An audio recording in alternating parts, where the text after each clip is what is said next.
દેખાઈ રહી છે. हाँ प्रभु जी देख। ઓકે. હરે हरे કૃષ્ણ कृष्ण સર્વને. प्रभु जी। દંડવત પ્રણામ. હરે કૃષ્ણ. धन्यवाद प्रणाम। તમારા બધાનું ખૂબ ખૂબ સ્વાગત કરું છું ઇસ્કોન કુલાઈ બેંગ્લોર તરફથી ચાલી રહેલા ભગવદ્ ગીતાના લેવલ 1 ના સેશનની અંદર. એક્ઝેક્ટલી આપણે ભગવદ્ ગીતાના વચ્ચોવચ પહોંચેલા છીએ, જેમ આપણે બ્રેડની સ્લાઇસની ચર્ચા કરી હતી કે સેન્ડવિચ એની અંદર ઉપર બ્રેડની સ્લાઇસ, નીચે બ્રેડની સ્લાઇસ અને વચ્ચે સ્ટફિંગનો ભાગ હોય છે, જે આપણને ખૂબ આનંદ આપે છે ઇન્દ્રિય તૃપ્તિ માટે. બરાબર છે. એવી જ રીતે ભગવદ્ ગીતાના એક્ઝેક્ટલી વચ્ચોવચ છીએ આપણે, અને 9મા અધ્યાયની શરૂઆત કરવા જઈ રહ્યા છીએ. એ પણ એટલો જ આનંદ આપશે. તો શ્રી શ્રી રાધા ગોવિંદજીના ચરણોમાં વંદન કરી ગુરુ મહારાજના આશીર્વાદ લઈએ, મંગળતાની કામના કરીને આજના શુભ એવા દિવસની શરૂઆત કરીએ. ઓમ અજ્ઞાનતિમિરાન્ધસ્ય જ્ઞાનાંજન શલાકયા ચક્ષુરુન્મિલિતમ યેન તસ્મૈ શ્રી ગુરુવે નમઃ. શ્રી ચૈતન્ય મનોભીષ્ટમ સ્થાપિતમ યેન ભૂતલે સ્વયં રૂપ કદા મह्यं દદાતિ સ્વપદાન્તિકમ. વંદેહમ શ્રીગુરુ શ્રીયુતપદકમલમ શ્રીગુરૂन् વૈષ્ણવાંશ્ચ શ્રીરૂપમ સાગ્રજાતમ સગણ રઘુનાથાન્વિતમ તમ સજીવમ સાદ્વૈતમ સાવધૂતમ પરિજન સહિતમ શ્રી કૃષ્ણ ચૈતન્ય દેવમ શ્રી રાધાન કૃષ્ણ પાદાન સગણ લલિતા શ્રી વિશાખાન્વિતાંશ. હે કૃષ્ણ કરુણા સિંધુ दीनबंधु जगतपते गोपेश गोपिका कांत राधाकांत नमोस्तुते. तप्त कांचन गौरांगी श्री राधे वृंदावनेश्वरी वृषभानुसुते देवी प्रणमामि हरिप्रिये. वाञ्छाकल्पतरुभ्यश्च कृपा सिन्धुभ्य एव च पतितानां पावनेभ्यो वैष्णवेभ्यो नमो नमः. नमो ओम विष्णुपादाय कृष्णपृष्ठाय भूतले श्रीमते भक्तिवेदांत स्वामिन् इति नामिने. नमस्ते सारस्वते देवे गौरवाणी प्रचारिणे निर्विशेष शून्यवादी पाश्चात्य देश तारिणे. जय श्री कृष्ण चैतन्य प्रभु नित्यानंद श्री अद्वैत गदाधर श्रीवासादि गौर भक्त वृंद. हरे कृष्ण कृष्ण कृष्ण कृष्ण हरे कृष्ण हरे हरे हरे हरे राम हरे राम हरे राम राम राम राम हरे हरे. हरे कृष्ण सर्वने हरे दंडवत प्रणाम. कृष्ण दंडवत प्रणाम. हरे कृष्ण हरे प्रभु जी। कृष्ण हरे प्रभु जी कृष्ण दंडवत प्रणाम। दंडवत प्रणाम सर्वने.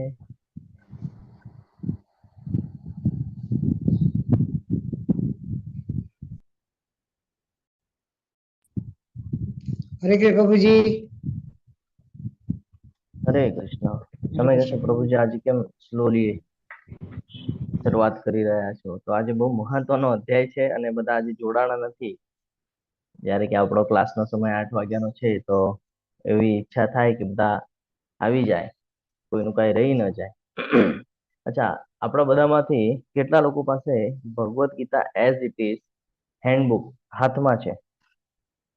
એટલે પોતા પાસે છે, અવેલેબલ છે? હેન્ડ રેસ કરજો. हाँ छे प्रभु जी। हरे कृष्ण। યસ, હેન્ડ રેસ કરો તો ખબર પડે મને. 32 જણા છે આપણે, મારી પાસે પણ છે. अरे કેટલા मने લોકો? હેન્ડરાઇઝ કરતા નથી આવડતું પ્રભુ યસ, जी। Okay okay okay. બાકી જેમને આવડે છે બધા હેન્ડ રેસ કરો. ઓકે, 7 જણા પાસે. 8 9 હવે વધે છે ધીરે ધીરે. ઓકે, ઠીક છે, હેન્ડ ડાઉન કરી શકો છો. પ્રભુજી મારી પાસે છે, પણ ગીતાપુર ગોરખપુર ગીતા પ્રેસ ની છે. હા, આપણે ચર્ચા નાની કરીએ. હેન્ડબુક છે. Yes yes yes. હરે કૃષ્ણ. જો प्रभु जी मारी પાસે પણ નાની જ છે ગોરખપુર વાળી। ઓકે, આપણે ચર્ચા કરી હતી 4થા અધ્યાયમાં Bhagavad Gita as it is શું કામ આપણે લઈએ છીએ. અને એને પ્રેફર શું કામ કરીએ છીએ એની પાછળની ચર્ચા કરી હતી. બીજી મહત્વની બાબત એટલે ભગવદ્ ગીતા પાસે હોવી એટલા માટે પણ જરૂરી છે કે ખાલી આપણે ક્લાસ કરીને કહીએ ને કે ક્લાસ કરી લઈએ એટલું પૂરતું નહીં થાય. આપણને જો વાસ્તવિકમાં ભગવદ્ ગીતા સમજાણી હશે તો એને જીવનમાં ઉતારતા શીખશું આપણે. અને જ્યારે જીવનમાં ઉતારીએ છીએ ને તો ઘણા બધા આપણને પ્રશ્નો નિર્માણ થાય છે, કારણ કે રોજિંદા જીવનની અંદર આપણે ન કરવા જેવા ઘણા બધા કાર્યો કરતા હોઈએ છીએ અને જે ભગવદ્ ગીતા આપણને સમજાવે છે કે શું કરવું જોઈએ અને શું ન કરવું જોઈએ. તો જો ભગવદ્ ગીતા આપણી પાસે હોય ને તો શું લાભ થાય એની આપણે ચર્ચા 1-2 મિનિટમાં કરીએ ને પછી આગળ વધીએ. ગીતાજી મારા પાસે પ્રભુજી. હરે કૃષ્ણ. યસ માતાજી. ફોર એક્ઝામ્પલ સમજી લો કે મારી પાસે ભગવદ્ ગીતા છે. Bhagavad Gita as it is છે. હું લેવલ 1 નો વિદ્યાર્થી છું. લેવલ 1 માં જોડાઈ રહ્યો છું. મને સમજાય છે, જે કાંઈ સમજાવવામાં આવે છે મને સમજાય છે, અવશ્ય સમજાય છે, પરંતુ હું એ સાંભળું છું ને 2-3 દિવસમાં હું પાછો ભૂલી જાઉં છું. હવે શું થશે, મારી આગળ જો ભગવદ્ ગીતા હશે ને તો હું એને વાંચીશ. જે આજે ક્લાસમાં થયું છે એ અથવા 1 દિવસ પહેલા જે આજે ક્લાસમાં થવાનું છે 1 દિવસ પહેલા જો મેં રીડ કરીને રાખ્યું હશે તો શું થશે ને મને અમુક પ્રશ્ન નિર્માણ થશે અને એ પ્રશ્નને હું ક્યાંક નોટ ડાઉન કરી રાખીશ. ભૌતિક જગત સાથે રિલેટેડ હોઈ શકે, મારા જીવન સાથે રિલેટેડ હોઈ શકે, આધ્યાત્મિક વિષયો પર હોઈ શકે છે ને, ઘણા બધા પ્રશ્નો હોય છે. તો હું એને નોટ ડાઉન કરીને રાખીશ અને જ્યારે ક્લાસના અંતે પ્રશ્નોત્તરી થશે ત્યારે હું એને ક્લિયર કરીશ. તો ભક્તિ વૃક્ષના જે ક્લાસ છે એ ભક્તિ વૃક્ષના ક્લાસમાં જઈને હું એને ક્લિયર કરવાનો પ્રયત્ન કરીશ. આનો લાભ શું થશે ને કે મને હજી ક્લિયરન્સ આવશે કે એક્ઝેક્ટલી જીવન જીવવાનું છે કેવી રીતે. ઘણા બધા લોકો કહે છે કે ભક્તિ માર્ગ પર આવીને આનંદની અનુભૂતિ થાય છે, આનંદની અનુભૂતિ થાય છે. કેવી રીતે થાય છે એની માટે મારે પોતે જીવન જીવીને જોવું પડશે. અને જ્યાં સુધી હું ક્લિયરન્સ નહીં પ્રાપ્ત કરું, કારણ કે ક્લાસમાં આપણે જેટલું ભણશું, હું તમારી સાથે જેટલી ચર્ચા કરીશ એટલું જ તમે સમજી શકશો. પણ એક્સ્ટ્રાનું જો સમજવું હોય તો એટલા માટે આપણને અલગ અલગ ક્લાસની વ્યવસ્થાઓ કરીને આપેલી છે. જેમ સવારે ગ્રંથરાજ શ્રીમદ ભાગવતમ ચાલે છે અને અત્યારે આપણે જોઈએ છીએ કે 4 વિભાગમાં સવારે 6 વાગે, સવારે 8 વાગે, સાંજે 4 વાગે, રાતના 8 વાગે લેવલ 1 ચાલી રહ્યું છે. અને એની સાથે સાથે જ ભક્તિ વૃક્ષના ક્લાસ પણ ચાલી રહ્યા છે, જ્યાં જઈને આપણે આ જ્ઞાનમાં વધારો કરી શકીએ. મારી તમને તમામ વૈષ્ણવોને, ભક્તોને વિનંતી છે કે જો તમારી પાસે Bhagavad Gita as it is ન હોય તો વહેલામાં વહેલી તકે તમે પ્રાપ્ત કરી લેજો, જેથી આપણે આ જે શૃંખલા છે આમાં હજી આગળ વધી શકીએ અને જ્ઞાન લઈ શકીએ. હવે આજનો અધ્યાય એટલો બધો મહત્વનો છે ને કે હું તમારી સાથે શેરિંગ કરીશ અહીંયા, પણ જો તમારી પાસે ભગવદ્ ગીતા નહીં હોય ને તો તમે એને બહુ ક્લેરિફાય નહીં કરી શકો, બહુ સમજી નહીં શકો. તમને બધું એમ કે છે પ્રભુજી સમજાવો તો શું, પણ બધું ઉપરથી જાય છે એમ કહેતો.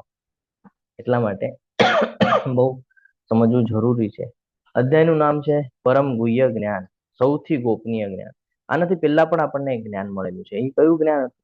હરે કૃષ્ણ. કોઈને ખબર છે? ગુહ્ય જ્ઞાન, આત્માનું જ્ઞાન. અધ્યાય 2 અને અધ્યાય 3 એની અંદર આપણને ગુહ્ય જ્ઞાન મળેલું છે. આ એના કરતા શ્રેષ્ઠ છે. રાજગુહ્ય જ્ઞાન. તો આ એના કરતા શ્રેષ્ઠ છે. કર્મ અને શું કહેવાય કે કર્મ વધારે એ શ્રેષ્ઠ છે કે ભક્તિ વધારે શ્રેષ્ઠ છે, એનું જ્ઞાન, આત્માનું જ્ઞાન વગેરે આપણે મળ્યું પહેલા. હરી બોલ, ખૂબ સરસ. તો આ પરમ ગુહ્ય જ્ઞાન જે છે એ હજી શ્રેષ્ઠ છે, એક લેવલ આગળ છે. હવે જેમ જેમ આપણે આગળ વધીએ છીએ ને એમ તમને એવું જણાશે કે હજી ઊંડાણમાં લઈ જાય છે, હજી ડીપ નોલેજમાં લઈ જાય છે. ભગવદ્ ગીતા આપણને ક્યારે લઈ જાય છે? જ્યારે આપણને બેઝ પાકો થતો જાય ને, પાછળનું જ્ઞાન જો આપણે સમજ્યા હોય તો આગળનું જ્ઞાન એની મેળે સમજાય છે. તો આ સૌથી ગોપનીય જ્ઞાન એટલા માટે છે. તો સૌથી પહેલા તો એ સમજવું પડશે આપણને કે ભગવદ્ ગીતા આપણા જીવનનો સાર છે. અને ભગવદ્ ગીતાની સ્ટાર્ટિંગ આપણે કરેલી હતી તો એ શેષ ગ્રંથિ છે. શું છે? શેષ ગ્રંથિ છે. એટલે શરૂઆત કરે ને તો સ્ટાર્ટિંગ ત્યાંથી થાય છે, પહેલા અધ્યાયમાં, જ્યાં ખબર પડે છે કે આપણે શું ધ્યાન રાખવાનું છે, શું નહીં, માનસિકતા કેવી હોવી જોઈએ, વિચારો કેવા હોવા જોઈએ. અર્જુન, ધૃતરાષ્ટ્ર, દુર્યોધનની માનસિકતા દ્વારા આપણે સમજવાનો પ્રયત્ન કર્યો હતો. એ પછી જ્યારે આપણે આગળ વધ્યા બીજા અને ત્રીજા અધ્યાયની અંદર તો ત્યાં આપણને પ્રાપ્ત થયું કે આધ્યાત્મિક જ્ઞાનની શરૂઆત કરી દેવામાં આવી ભગવાન દ્વારા, જેને આપણે ગુહ્ય જ્ઞાન તરીકે ઓળખીએ છીએ. જેમ જેમ આગળ વધ્યા, 5મો અધ્યાય જોયો કૃષ્ણ ભાવના યુક્ત કર્મ. 6ઠ્ઠા અધ્યાયમાં ત્યાં આપણને યોગ પ્રણાલી વિશેનું જ્ઞાન પ્રાપ્ત થયું. 7મા અને 8મા અધ્યાયમાં જેવા આપણે આવ્યા તો ત્યાં વિષયોનું નિરૂપણ કરવામાં આવેલું છે. વિષયોનું નિરૂપણ એટલે કે ભક્તિ જે વિષય છે એને ક્લિયરન્સ કરીને સમજાવ્યો છે. અને કૃષ્ણ ભાવનામૃતમાં આગળ કેવી રીતે વધવું એનો બોધ આપેલો છે 7મા અને 8મા અધ્યાયની અંદર. એટલે એને ગુહ્ય તરીકે જાણીએ છીએ. અને આ 9મો અધ્યાય આ બહુ મહત્વનું છે, કારણ કે આને ગુહ્યતમ જ્ઞાન કીધું છે. 9મા અધ્યાયની અંદર આપણને શુદ્ધ અનન્ય ભક્તિનું વર્ણન કરીને સમજાવવામાં આવેલું છે. કોણ સમજી શકે છે આ 9મા અધ્યાયમાં? કોણ પહોંચી શકે, કોણ સમજી શકે 9મો અધ્યાય? જેણે નવદા ભક્તિનું જ્ઞાન પ્રાપ્ત કરેલું છે, જેણે 1 થી 8 અધ્યાયને જીવનમાં ઉતારવાનો પ્રયત્ન કર્યો છે, એ 9મા અધ્યાયને સરળ રીતે સમજી શકે છે. એક સ્ટેજ છે, ભગવાન આનાથી પેલા ઘણી વાર આપણને સમજાવ્યું છે. શું? તમે તર્ક વિતર્ક કરશો, કોઈ દિવસે મને સમજી નહીં શકો, પરંતુ તમે અનન્ય ભક્તિ કરશો તો હું તમારી માટે સુલભ છું. અને એ જ જ્ઞાન હવે આપણે લેવા જઈ રહ્યા છીએ. અધ્યાય 9ની ઝાંખી જોઈએ તો કૃષ્ણ જે જ્ઞાનને પ્રગટ કરવાના છે એનો મહિમા કહે છે પહેલા 3 શ્લોકની અંદર, કે આ શું કામ મહત્વનું છે. જેમ જેમ આગળ વધતું એમ ઐશ્વર્ય જ્ઞાન એટલે કે કૃષ્ણનો આ વિશ્વ સાથે શું સંબંધ છે એ આપણને ક્લિયર થશે. વિવિધ પ્રકારના ઉપાસકો જોવા મળશે. અને લાસ્ટમાં કૃષ્ણ ભક્તિનો મહિમા શું છે એ જાણવાનો અવસર પ્રાપ્ત થશે. આજનો અધ્યાય જેટલો ઇમ્પોર્ટન્ટ છે એટલા જ આજના ઉદાહરણો પણ ઇમ્પોર્ટન્ટ રહેશે આપણી માટે. એટલે આપણે પ્રયત્ન કરશું કે એને ખૂબ ડિટેલ્સમાં સમજીએ અને જીવનમાં ઉતારીએ. શરૂઆત કરીએ પહેલા શ્લોકની સાથે. શ્રી ભગવાન વાચ ઇદમ તુ તે ગુહ્યતમ પ્રવક્ષ્યામ્ય અનુસૂયવે જ્ઞાન વિજ્ઞાનમ સહિતમ યજ્ઞાત્વા મોક્ષસે શુભાત. પૂર્ણ પુરુષોત્તમ પરમેશ્વર બોલ્યા, પ્રિય અર્જુન, તું કદાપી મારી ઈર્ષા કરતો નથી, તેથી હું તને આ પરમ ગુહ્ય જ્ઞાન તથા સાક્ષાત્કાર વિશે જણાવીશ, કે જે જાણી તું આ ભૌતિક અસ્તિત્વના સર્વ ક્લેશોમાંથી મુક્ત થઈ જઈશ. આપણે બધા જે ક્લેશ, જે પીડા અનુભવ કરી રહ્યા છીએ એમાંથી મુક્ત થવાનો માર્ગ ભગવાન અહીંયા કહી રહ્યા છે. શું કામ એમ કે છે કે તું મારી ઈર્ષા કરતો નથી? હરે કૃષ્ણ, બહુ મહત્વનું છે આ. મિત્ર છે ને, મિત્રમાં ઈર્ષ્યા નથી કરતા, અથવા તો સર્વોપરી છે, પોતે પણ મહાબાહુ છે, છતાં પણ એમની ઈર્ષ્યા નથી કરતા. હમણાં જ આપણે ચર્ચા કરી કે એક પહેલા અધ્યાય થી લઈને 8મા અધ્યાય સુધી ભગવાને ધીરે ધીરે કરી ને એવું જ્ઞાન આપ્યું છે કે જેનાથી લગભગ આપણને ખબર પડી જાય કે કૃષ્ણ કોણ છે ને, ખબર પડી જાય છે.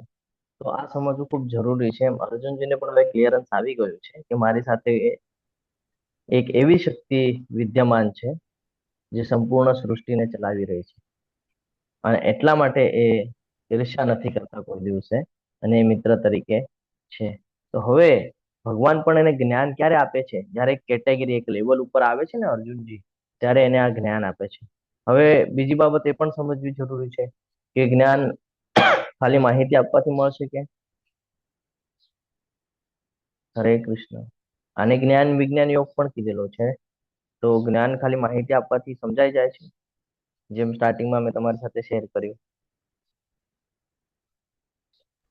ના પ્રભુજી, ના પ્રભુજી, ના. અનુભવથી અને જીવનમાં ઉતારવાથી વધારે સમજાય, અથવા તો સમજ્યા પછી જીવનમાં સતત ઉતારવું પડે. હરી બોલ. ખૂબ સરસ.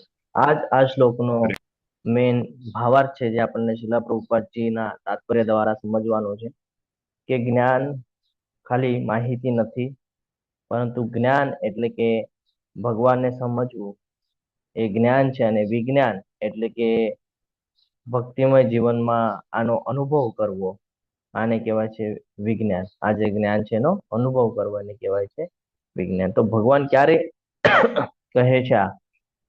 જ્યારે એ એક લેવલ ઉપર પહોંચી જાય છે ત્યારે. એટલે ભગવાન વિશે આપણે જે સાંભળીએ છીએ એને જ્ઞાન કહેશું, અને ભગવાનની કહીએ ને કે જે ભક્તિમય આપણે સેવાઓ કરીએ છીએ, જીવનમાં ઉતારીએ છીએ અને ભક્તિમય સેવાઓ કરીએ છીએ, અને આપણે વિજ્ઞાન કહીશું. ગ્રંથરાજ શ્રીમદ ભાગવતમ હું સાથે લઈને બેસેલો છું આજે, તો હું તમારી સાથે શેર કરું. એમાં એક શ્લોક છે ગ્રંથરાજ શ્રીમદ ભાગવતમની અંદર 1.2.6. એની અંદર કે છે, હું સીધો એનો ભાવાર્થ વાંચું છું કે સમગ્ર માનવજાત માટે સર્વોત્કૃષ્ટ ધર્મ એ છે કે જેના વડે મનુષ્યો દિવ્ય પરમેશ્વરની પ્રેમમય ભક્તિમય સેવા પામી શકે. આવી ભક્તિમય સેવા નિષ્કારણ અને અવિરત હોવી જોઈએ, જેનાથી આત્મા સંપૂર્ણપણે સંતુષ્ટ થઈ શકે. શું કે છે કે કેવી હોવી જોઈએ? નિષ્કારણ અને અવિરત સેવા હોવી જોઈએ. એવું નથી કે આજે જાણી લીધું અને બસ પૂરું થઈ ગયું, નહીં, સતત કરવું પડશે. એટલા માટે Bhagavad Gita as it is આપણી પાસે હોવી ખૂબ જરૂરી છે, ખૂબ જરૂરી છે. આગળ જેમ વધશું ને આપણે 18મા અધ્યાયમાં જશું તો ત્યાં પણ એક શ્લોક આવશે, ભક્ત્યામામ અભિજાનાતિ. ભક્તિ દ્વારા જ તમે મને તત્વથી જાણી શકો છો. Just a minute.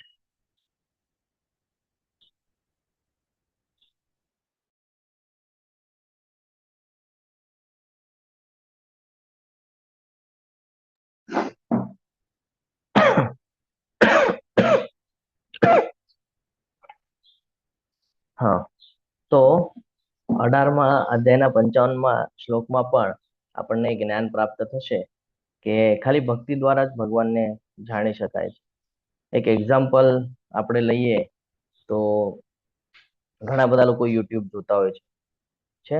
ઘણા બધા લોકો યુટ્યુબ ઉપર કીર્તન સાંભળે છે, ભગવદ્ ગીતા સાંભળતા હશે. હવે એને ઘણું બધું જ્ઞાન તો પ્રાપ્ત થઈ ગયું, સાંભળીને ઘણું બધું જ્ઞાન પ્રાપ્ત થઈ ગયું.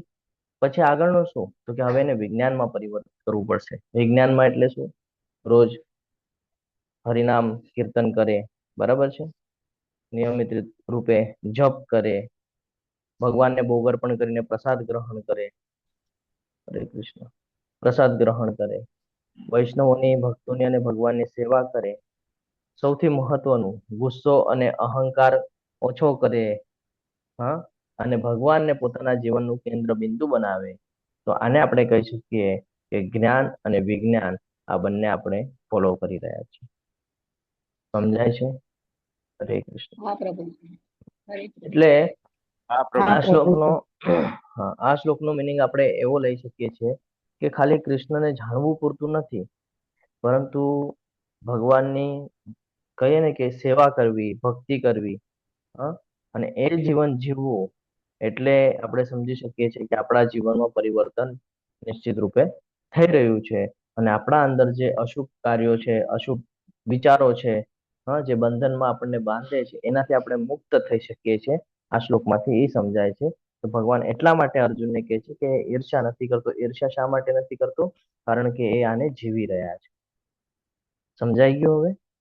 એટલે ખાલી હું ભગવદ્ ગીતાને રોજ રીડિંગ કરી લઈશ તો ચાલશે નહીં. ભગવદ્ ગીતામાં 3 ગુપ્ત સત્ય છુપાયેલા છે. કયા છે ખબર છે? હરે કૃષ્ણ.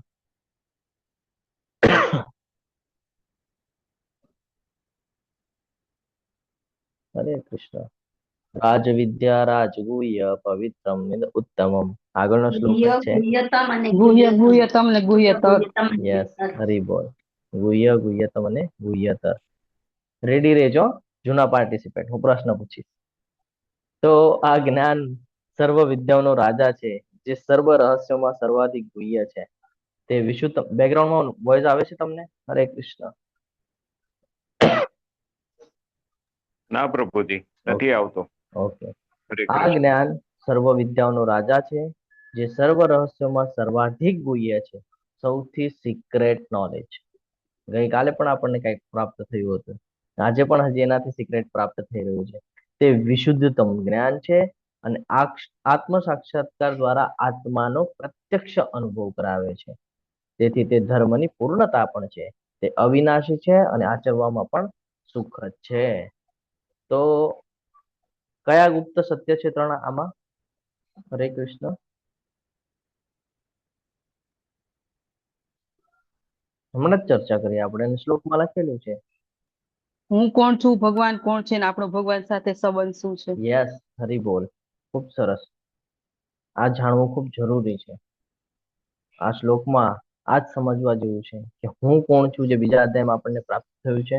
ભગવાન કોણ છે, 7મા 8મા એમાં પ્રાપ્ત થયું છે.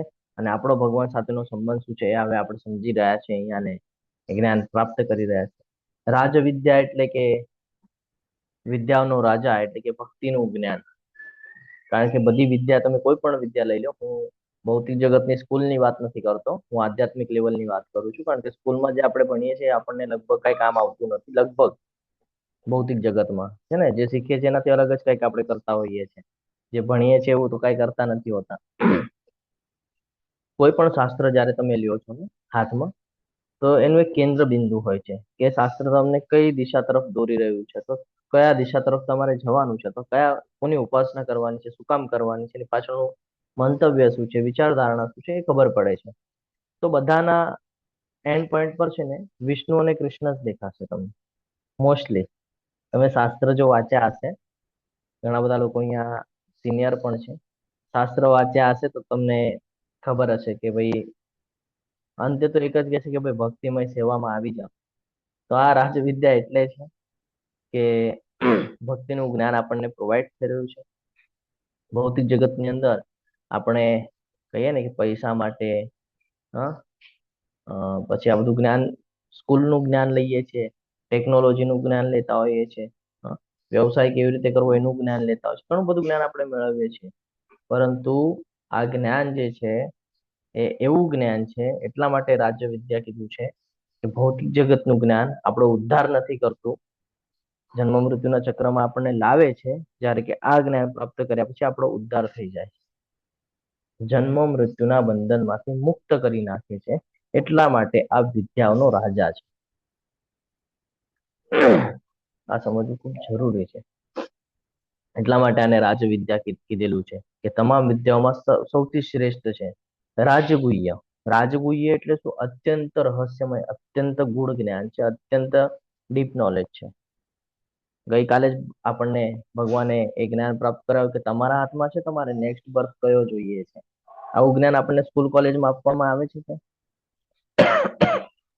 ના પ્રભુજી. ના પ્રભુજી, નથી નથી પ્રાપ્ત આપવામાં થતું ને. આવતું. આ સમજવા જેવી બાબત છે કે ભગવદ્ ગીતા એકમાત્ર એવું છે કે જો એને આપણે જાણીએ, સમજીએ ને એવું જીવન જીવીએ છીએ ને, તો આપણને એવું જ્ઞાન પ્રાપ્ત થઈ જાય છે કે આપણને આ જન્મ મૃત્યુના ચક્રમાંથી બહાર કાઢી દે છે. પવિત્રમ રાજગુહ્ય પવિત્રમ, પવિત્ર, સૌથી પવિત્રમાં પવિત્ર એટલા માટે કીધું છે કે તમે ખાલી ભગવાનનું સ્મરણ માત્રથી તમારા મનને, તમારી ચેતનાને શુદ્ધ કરી શકો છો. ખાલી સ્મરણ માત્રથી. શ્રવણ કરી લ્યો, સાંભળી લ્યો, કીર્તન સાંભળે, કેવું સરસ લાગે. હમણાં સવારે પ્રિન્સી માતાજી કીર્તન કરતા હતા, સરસ લાગતું હતું ને, ભગવાનનું નામ સાંભળવામાં. આ સમજવું ખૂબ જરૂરી છે કે આ એટલા માટે ગુહ્ય છે ને, એટલા માટે આ પવિત્ર છે કે આપણા મનને, ચેતનાને શુદ્ધ કરે છે અને યોગ્ય દિશા તરફ લઈ જાય છે. પ્રત્યક્ષાવગમન, પ્રત્યક્ષા એટલે કે કહીએ ને આપણે સાક્ષાત્કાર કરાવે, આત્માનો પ્રત્યક્ષ અનુભવ કરાવે. આત્મા ક્યારે સમજી શકાય? જ્યારે આપણે એમ કહીએ છીએ કે ભાઈ આત્મા ક્યાં છે એમ પૂછીએ તો કે ભાઈ શરીરના અંદર, બરાબર ને? આ શરીરના અંદર છે, મારા અંદર છે. મારા કોના? શરીરના અંદર છે. તો એ જે જ્ઞાન કરાવે છે એ કોણ કરાવે છે? ભગવદ્ ગીતા કરાવે છે. આત્માનો પ્રત્યક્ષ અનુભવ ક્યારે થાય? જ્યારે આપણે આ જ્ઞાન પ્રાપ્ત કરીએ, એ પ્રમાણે, જે પ્રમાણે ભગવદ્ ગીતામાં કીધું છે એ પ્રમાણેનું જીવન જીવવાનું ચાલુ કરીએ, તો આપણને ખબર પડે કે ભાઈ આ જે શરીર છે આ એક દિવસે નષ્ટ થઈ જશે. નષ્ટ થઈ ગયા પછી આગળની જર્ની પણ છે. બીજું કોઈ શાસ્ત્રનું કાન પર પડેલું હોય, બરાબર છે, જેમ કે ગરુડ પુરાણની આપણે ગઈકાલે ચર્ચા કરતા, ગરુડ પુરાણ. હા, ગરુડ પુરાણમાં મર્યા પછી બધું કહેવામાં આવે છે કે મૃત્યુ થઈ ગયા પછી શું થાય છે, એટલે આગળની જર્ની નિશ્ચિત છે. ક્લિયરન્સ ક્યાં મળ્યું? ભગવદ્ ગીતાની અંદર. કેવી રીતે મળી ગયું? આપણે બે કથા જોઈ, એક જળ ભરતની અને એક અજામિલની. એના ઉપરથી આપણને જ્ઞાન પ્રાપ્ત થઈ ગયું કે આપણા હાથમાં ભગવાને સોંપેલું છે, ભાઈ તારે મારી પાસે આવવું હોય તો એ ઠીક, તારે ભૌતિક જગતમાં જવું હોય તો એ ઠીક. એટલે સાધના કરતા કહે ને કે પ્રત્યક્ષમાં અનુભવ કરી શકીએ છીએ આપણે. એની માટે ભગવાન એમ નથી કહેતા બધું છોડ અને સંન્યાસ લે. ભગવાન તો ના પાડે છે, સંન્યાસ લેવાની જરૂર નથી, છે ત્યાં જ બેસી રહે, ભૌતિક જગતમાં જ રહે, એન્જોય પણ કર, તારે તારી ઈચ્છાઓ પણ બધી પૂર્ણ કર, પરંતુ કર્મના બંધનમાં બંધાતો નહીં. એટલે તું બધું મને સમર્પિત કરીને કર. જે પેલા તું પોતે ભોજન ગ્રહણ કરતો હતો એ ઇન્દ્રિય તૃપ્તિ માટે કરતો હતો, હવે મને પ્રસાદ તરીકે અર્પણ કર અને પછી પ્રસાદ તરીકે તું લે. આ સમજવું ખૂબ જરૂરી છે. તો ભગવાન આપણને અનુભવ કરાવે છે કે તું સાક્ષાત્કાર કરી શકે છે, તું એની માટે કેપેબલ છે, એટલે અર્જુનને આ જ્ઞાન આપે છે. આગળ કે છે સુસુખમ કરતું. સુસુખમ કરતું એટલે શું? કે ભક્તિ જે છે એ સ્વાભાવિક અને આનંદમય રીતે કરી શકાય છે, એટલે એને સૌથી સુખ કીધું છે. તમે જો તમારા જીવનની અંદર કોઈ પણ વસ્તુ તમે પ્રાપ્ત કરો એ ટેમ્પરરી સુખ છે, એ ટેમ્પરરી સુખ છે. શું કામ ટેમ્પરરી છે? તો આજે તમે ગાડી લીધી તો નવી નવી છે તો તમને ખૂબ આનંદ થશે કે મારી આગળ ગાડી આવી ગઈ, કે મોબાઈલ આવી ગયો, કે પ્રોપર્ટી આવી ગઈ, જે કાંઈ પણ છે. થોડા દિવસ રહેશે, આનંદની અનુભૂતિ થશે, પછી જેમ જેમ જૂની થશે ને એમ એની વેલ્યુ ઓછી થશે. દરેક બાબત માટે કહું છું, ભૌતિક જગત, કે એની વેલ્યુ ધીરે ધીરે ઓછી થશે. ભક્તિમાં ઉલટું છે. ભક્તિમાં ઉલટું છે. જેટલું જૂનું થશો ને ભક્તિના અંદર, એટલું હજી તમે પોતાને શુદ્ધ કરશો ને એટલો આનંદની અનુભૂતિ થશે, એટલું ભગવાન સાથે જોડાશો. એટલે સુસુખમ કીધું છે કે જેટલું જૂનું થશે એટલું તમને લાભ અપાવશે. જેટલી ભક્તિ જૂની થશે એટલું લાભ અપાવશે. એટલે ભક્તિમાં આવવું અને જવું બહુ સિમ્પલ છે, પણ ભક્તિમાં ટકી રહેવું બહુ અઘરું છે. અને આપણા ગુજરાતીમાં કહેવત પણ છે, ક્યાં અટકવું, ક્યાં છટકવું અને ક્યાં અટકવું, ક્યાં ટકીને રહેવાનું, ક્યાંથી છટકી જવાનું અને ક્યાં અટકવાનું. આ જેને ખબર છે ને એ જીવનમાં આગળ નીકળી જાય છે. આ બધું ક્યાંથી મળ્યું છે આપણને? બધું ભગવદ્ ગીતામાંથી ગોતી ગોતીને બધા કહેતા હોય છે. એટલે સુસુકમ છે કે જેટલું જૂનું થશે એટલી હજી મજા આવશે. તમે આપણી સાથે ઘણા બધા લોકો જોડાય છે ઘણા સમય પહેલાથી, મારાથી પણ સિનિયર છે, કે હું જયારે જોડાયો નહોતો એનાથી પહેલેથી જોડાય છે. લલિત કુમાર વેદ પ્રભુજી, શશી માતાજી, પછી સ્વભક્તિ માતાજી, બધા બહુ જૂના જૂના ડિવોટી છે, બહુ જૂના જૂના છે. એટલે જ્યારથી આ બધી શરૂઆત થઈ ને ઓનલાઈન ક્લાસ, ત્યારથી એ લોકો જોડાય છે, હજી જોડાય છે. શું કામ? આનંદ થાય છે. જેટલું જૂનું થાય છે એટલું આનંદ થાય છે. કેમ? કારણ કે ભક્તિમાં જેટલા આપણે જૂના થઈએ એટલું આપણા માટે સારું છે. એટલે આ ખૂબ સમજવા જેવી બાબત છે. અને કર્તુમ, અવ્યયમ. અવ્યયમ એટલે શું? કે ભક્તિનું પરિણામ કોઈ દિવસે નષ્ટ થતું નથી. તમે ગાડી લેશો તો એ સુખ નષ્ટ થઈ જાય છે, થોડા સમય પછી destroy. Waste of money, waste of time, હે ને, વેસ્ટ ઓફ એન્જોયમેન્ટ, બધું વેસ્ટ છે. જ્યારે અહીંયા કાંઈ જ વેસ્ટ જતું નથી. ભક્તિ કરેલી છે, ફળ અવશ્ય મળશે. એટલે આ સમજવું જરૂરી છે. એટલે કે સુખ એવું છે કે કોઈ દિવસે નષ્ટ નહીં થાય. જો ભક્તિના અંદર રહેશો તો કોઈ દિવસે તકલીફ થશે નહીં. એટલે આ સમજવું ખૂબ જરૂરી છે. ગ્રંથરાજ શ્રીમદ ભાગવતમમાં હજી એક શ્લોક યાદ આવે છે, 1.2.7, જેની અંદર કે છે વાસુદેવમ ભગવતી ભક્તિ યોગમ પ્રયોજિત. તો આ શ્લોકની અંદર એ જ સમજાવે છે કે વાસુદેવ શ્રી કૃષ્ણ અને એમની ભક્તિ એ આપણા જ્ઞાન અને વૈરાગ્ય એને સ્વાભાવિક રીતે ઉત્પન્ન કરવાની પ્રણાલી છે. એટલે ઉત્પન્ન થાય છે સ્વાભાવિક રીતે. જ્ઞાન જ્યારે આપણે લઈએ છીએ ભક્તિ કરતા કરતા, તો એ આપણને વૈરાગ્ય તરફ, વૈરાગ્ય શેનું? તો કે જે આપણને કર્મના બંધનમાં બાંધે છે ને એનાથી વૈરાગ્ય. અને સેમ શ્લોક ભગવદ્ ગીતાના 2.40 પણ છે, યાદ હોય તો. સ્વલ્પમ અભ્યાસ વાળો શ્લોક છે. નેહા વિક્રમના વિક્રમનાશોસ્તિ પ્રત્યવાયો ન વિદ્યતે સ્વલ્પમપસ્ય ધર્મસ્ય ત્રાયતે મહતો ભય. ભયા. તો એમાં પણ એ જ કે છે કે ભક્તિ માર્ગમાં કરેલું થોડો પણ પ્રયત્ન કોઈ દિવસે વ્યર્થ જતો નથી. એવી રીતે આ ભગવદ્ ગીતા છે કે ભગવદ્ ગીતાને જો જીવનમાં ઉતારશો તો હંમેશા તમને ફાયદો જ ફાયદો કરાવશે. ભૌતિક જગતનું એક ઉદાહરણ આપીને આગળ વધીએ. આમાંથી ઘણા બધા લોકો કસરત કરતા છે, વ્યાયામ કરતા છે શરીર સ્વસ્થ માટે. તો જો આપણે નિયમિતપણે વ્યાયામ કરીએ તો શરીર સ્વસ્થ રહે છે? રહે છે ને? જો વ્યવસ્થિત રીતે રોજ સવારે વહેલા ઉઠતા હોઈએ, બ્રહ્મ મુહૂર્તમાં, અને જે સ્ટ્રક્ચર આપણે નિર્ણય લઈ રાખ્યો હોય કે ભાઈ આટલા દિવસની અંદર મારે આવી રીતે જીવન જીવવાનું છે, અને પછી એ પ્રમાણે જીવે, વ્યવસ્થિત કસરત કરે, સાધનાઓ કરે, બધું કરે તો વ્યવસ્થિત રીતે રહે છે, કોઈ પણ તકલીફ થતી નથી. એવી જ રીતે જીવનની અંદર નિયમિત રીતે જ્યારે કીર્તન કરવામાં આવે, શ્રવણમ કરવામાં આવે, નવદા ભક્તિ કરવામાં આવે, તો ધીરે ધીરે ધીરે ધીરે મનનામાં, હૃદયમાં શુદ્ધતા આવે છે અને ચેન્જીસ થાય છે. જેમ તમે વ્યાયામ કરીને ચેન્જીસ લાવો છો ને શરીરના અંદર, પહેલા દિવસે નોર્મલ હો, 1 મહિના પછી થોડો તફાવત દેખાય, 2 મહિના પછી તફાવત દેખાય, 6 મહિને તફાવત દેખાય, વર્ષ પછી ઘણો તફાવત જોવા મળે છે શરીરના અંદર. એવી જ રીતે ભક્તિમાં પણ છે. જેમ જેમ તમે ભક્તિ કરશો ને એટલા તમે શુદ્ધ થતા જશો. યસ પ્રિન્સી માતાજી, બોલો. હરે કૃષ્ણ. પ્રભુજી કોસ્ટ વહી ગયું મારે નેટવર્ક. Okay okay. તો જેમ જેમ ભક્તિમાં આગળ વધશું ને એમ એમ આપણે હજી શુદ્ધ થતા જશું અને હજી આપણને કહે ને કે આનંદની અનુભૂતિ થતી જાય છે. એટલે આ સમજવું ખૂબ જરૂરી છે. શું શું શું ચેન્જીસ જોવા મળે છે? એક બે ઉદાહરણ દ્વારા હું તમને તમારી સાથે શેર કરું. કે પહેલા આપણને બહુ ગુસ્સો આવતો હોય છે, બહુ ગુસ્સો આવે. અત્યારે માની લો કે હવે ફર્સ્ટ લેવલમાં છે, આપણને બહુ ગુસ્સો આવે છે. જ્યારે આપણે લેવલ 4th 5th જશું ને, આપણને એટલો બધો ગુસ્સો નહીં આવે.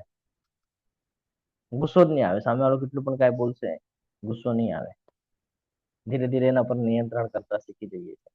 પહેલા તો કે બહુ ટેન્શન આવી જતું કે ભાઈ આગળનું જીવન કેવી રીતે જશે, કેવી રીતે કરવાનું છે, શું કરવાનું છે. હવે ભગવદ્ ગીતાને સાંભળ્યા, જીવનમાં ઉતર્યા પછી કોઈ ચિંતા નથી. પાલનહાર બેઠા છે, આપણે એના સાનિધ્યમાં છીએ અને જે યોગ્ય લાગશે એ પ્રમાણે કરશે. આપણે શું કામ ચિંતા કરવાની જરૂર છે? આપણે તો એના બાળક છે ને. નાનું બાળક પિતાજી સાથે હોય તો એ કોઈ દિવસે ચિંતા કરે છે કે? આપણે પણ આપણા પિતાજી સાથે છીએ, શું કામ ચિંતા કરવાની છે? એને જે યોગ્ય લાગશે એ કરશે. ભગવાન પર વિશ્વાસ રાખવાનો છે. ધીરે ધીરે વિશ્વાસ વધે છે આપણો. પહેલા આપણને સ્વાર્થ હતો, સ્વાર્થ માટે આપણે પૂજા કરતા પહેલા. એટલે હું જે રિયાલિટી છે એ બધી શેર કરું છું તમારી સાથે કે પહેલા આપણે સ્વાર્થ માટે પૂજા કરતા. હું પણ એમાંનો જ હતો કે હું પૂજા અને બધું કરતો શું કામ કે ભાઈ શાંતિ ને બધું જળવાઈ રહે ને વ્યવસ્થિત બધું થાય એની માટે. હવે સેવાની ભાવનાથી થાય છે. હવે આમાં સ્વાર્થ નથી. હવે ભગવાને કીધું છે એટલે કરીએ છીએ. સેવા કરવાથી એનો અનુભવ થયો છે એટલે કરીએ છીએ. એનાથી લાભ પણ થાય છે, બધું થાય છે. ભગવાન કહે છે મારા શરણમાં આવી જાય, તને જે જોઈએ છે બધું પ્રાપ્ત કરાવી દે છે. એટલે સેવાના ભાવથી કરે છે. તો પ્રત્યક્ષ વગમ્ય એટલે કે ભક્તિનું પરિણામ જીવનની અંદર જોવા મળે છે. આ સમજવું ખૂબ જરૂરી છે. તો આ બીજા શ્લોકમાં સમજવા જેવું એ જ છે કે ભક્તિ જે છે એ એક એવી લેવલ ઉપર લઈ જાય છે, એ એક એવી પવિત્ર વિદ્યા છે કે ખાલી વાંચવા માત્રથી નહીં, પરંતુ જો એને આચરણમાં ઉતારશું તો આપણે એનો અનુભવ કરી શકીએ છીએ. અને ભક્તિમાં કરેલો કોઈ પણ પ્રયત્ન કોઈ દિવસે વ્યર્થ જતો નથી. આ શ્લોકનો સારાંશ એ નીકળે છે. એટલે એને રાજવિદ્યા કહેવામાં આવેલું છે. આગળ વધીએ તો હે શત્રુ વિજેતા, જે મનુષ્ય ભક્તિમાં શ્રદ્ધા ધરાવતા નથી તેઓ કોઈ દિવસે મને પ્રાપ્ત કરી શકતા નથી. તેથી તેઓ આ ભૌતિક જગતમાં જન્મ મરણના ચક્રમાં પાછા આવે છે. નોર્મલ વાત છે, સાચી વાત છે કે જો તમે ભક્તિમાં નહીં હો તો શું કરશો? તો ભૌતિક જગતના સંસાધનોમાં ડૂબ્યા રહેશો. ખબર નહીં પડે શું કરવા યોગ્ય છે, શું કરવા યોગ્ય નથી, ક્યાં કર્મ બંધન બંધાય છે, ક્યાં નથી બંધાય, તો કઈ જ સમજી નહીં શકીએ. અને સમજી નહીં શકીએ તો એવા એટલા બધા બંધનો લગાડી લઈશું. એટલે શ્રદ્ધા ખૂબ મહત્વની છે ભક્તિના અંદર પણ. ખાલી હું ભગવદ્ ગીતા વાંચી લઉં પૂરતું નથી. ભગવાને જે કીધું છે 100% બધું ઘટિત થાય છે. આપણે ક્લાસના અંતે પણ ચર્ચા કરશું કે શ્રદ્ધા બહુ ઇમ્પોર્ટન્ટ છે. જો ભગવાનના શબ્દો ઉપર આપણે ભરોસો રાખીને, વિશ્વાસ કરીએ ને અને પછી એને જો જીવનમાં ઉતારીએ ને તો ભગવાને બધું કટ ટુ કટ બેસાડે છે આપણા જીવનમાં, કટ ટુ કટ. એટલે ઇવન આપણે તો એમ કહીએ કે આપણે કોઈને પ્રોમિસ કરીએ ને તો કદાચ આપણે તોડી શકીએ, પણ ભગવાનની પ્રોમિસ કોઈ દિવસે તૂટતી નથી પોતાના ભક્ત માટે. એનું ઉદાહરણ હું તમને કહું. ભગવાને અર્જુનને શું કીધેલું? હું કહું છું એટલે યુદ્ધ કર. અર્જુને એક્સેપ્ટ કરી લીધું.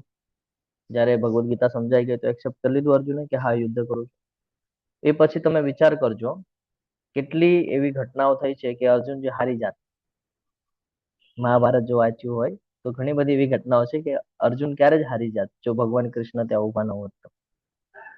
ઇવન ભગવાન કૃષ્ણ એમ પણ કીધેલું હતું હું કોઈ શસ્ત્ર નહીં લઉં, પણ ભક્ત માટે થઈને જ્યારે સામે ભીષ્મ પિતામહ આવે છે, જો તમને યાદ હોય તો ભગવાન રથ પરથી ઉતરી જાય છે અને રથનું પૈડું હાથમાં લઈ લે છે. આ ભગવાન છે. એટલે હંમેશા શ્રદ્ધા હોવી ખૂબ જરૂરી છે. વગર શ્રદ્ધા આપણે ભગવાનને સમજી શકતા નથી. અને આનું જ ઉદાહરણ આપણને 4.40 આઈ થિંક 40 કે 41 કઈક શ્લોક છે એની અંદર આપણને પ્રાપ્ત થયું છે કે જે અજ્ઞાની છે, જે શ્રદ્ધાવિહીન મનુષ્ય હોય છે, એ કન્ટિન્યુઅસ કન્ફ્યુઝનમાં રહે, એ કોઈ દિવસે આધ્યાત્મિક પ્રગતિ ન કરી શકે, કન્ટિન્યુઅસ કન્ફ્યુઝનમાં હોય. અને ગ્રંથરાજ શ્રીમદ ભાગવતમમાં પણ 1.2.6 ની અંદર પણ એ જ છે કે ધર્મનો હેતુ એ અહેતુકી અને અવિરત ભક્તિ હોવો જોઈએ. હમણાં આપણે સ્ટાર્ટિંગમાં જ ઉદાહરણ તરીકે ચર્ચા કરી. એટલે આ સમજવું જરૂરી છે. સમજાય છે કે ભૌતિક જગતનું એકાદું ઉદાહરણ આપું? હરે કૃષ્ણ. હા પ્રભુજી, સમજાય છે. ઓકે, એક ઉદાહરણ લઈ લ્યો. ચલો, આ યાદ આવ્યું જ છે તો અને ડોક્ટર નટવર પ્રભુજી બોલ્યા છે તો ચલો ડોક્ટર નું એક ઉદાહરણ આપી દઈએ કે ડોક્ટર હોય એની પાસે આપણે જઈએ તો એ આપણને કહે ને કે ભાઈ આ દવા છે અને આ દવા તમે નિયમિત રીતે લેજો અને આ આહારનું તમારે ધ્યાન રાખવાનું છે, આરામ કરવાનો છે. એ પ્રમાણે આપણને કે આપણે એના પર ભરોસો રાખીએ છીએ કે નહીં? હવે દવાની અંદર શું છે, શું એડ કરેલું છે, આપણને કઈ ખબર છે નથી, પણ એ આપણને કહે છે કે ભાઈ આ દવા લેજો. તો આપણે શું કરીએ છીએ? વિશ્વાસ રાખીએ છીએ, દવા લઈએ છીએ અને દવાનો લાભ પણ મળે છે. આપણે ત્યારે પૂછીએ છીએ ભાઈ આ દવા આટલા પાવરની કામ કરશે નહીં કરે, કોઈ ડાઉટ રાખીએ છીએ નહીં? કોના પર ભરોસો છે? જ્યારે કે આપણને ખબર પણ નથી કે એને ડોક્ટરની ડિગ્રી કયા કોલેજમાંથી લીધી છે. ખબર છે આપણને? નથી ખબર. તો પણ આપણે એના પર ભરોસો રાખીને એ જે આપણને સૂચના કરે છે, આપણે સૂચનાનું કાટકોરપણે પાલન કરીએ છીએ. તો એવી જ રીતે ભગવદ્ ગીતાને સાંભળવી એટલે એની શરૂઆત છે. પછી એને શ્રદ્ધાથી સ્વીકારવી એટલે એનું પ્રથમ પગથિયું છે.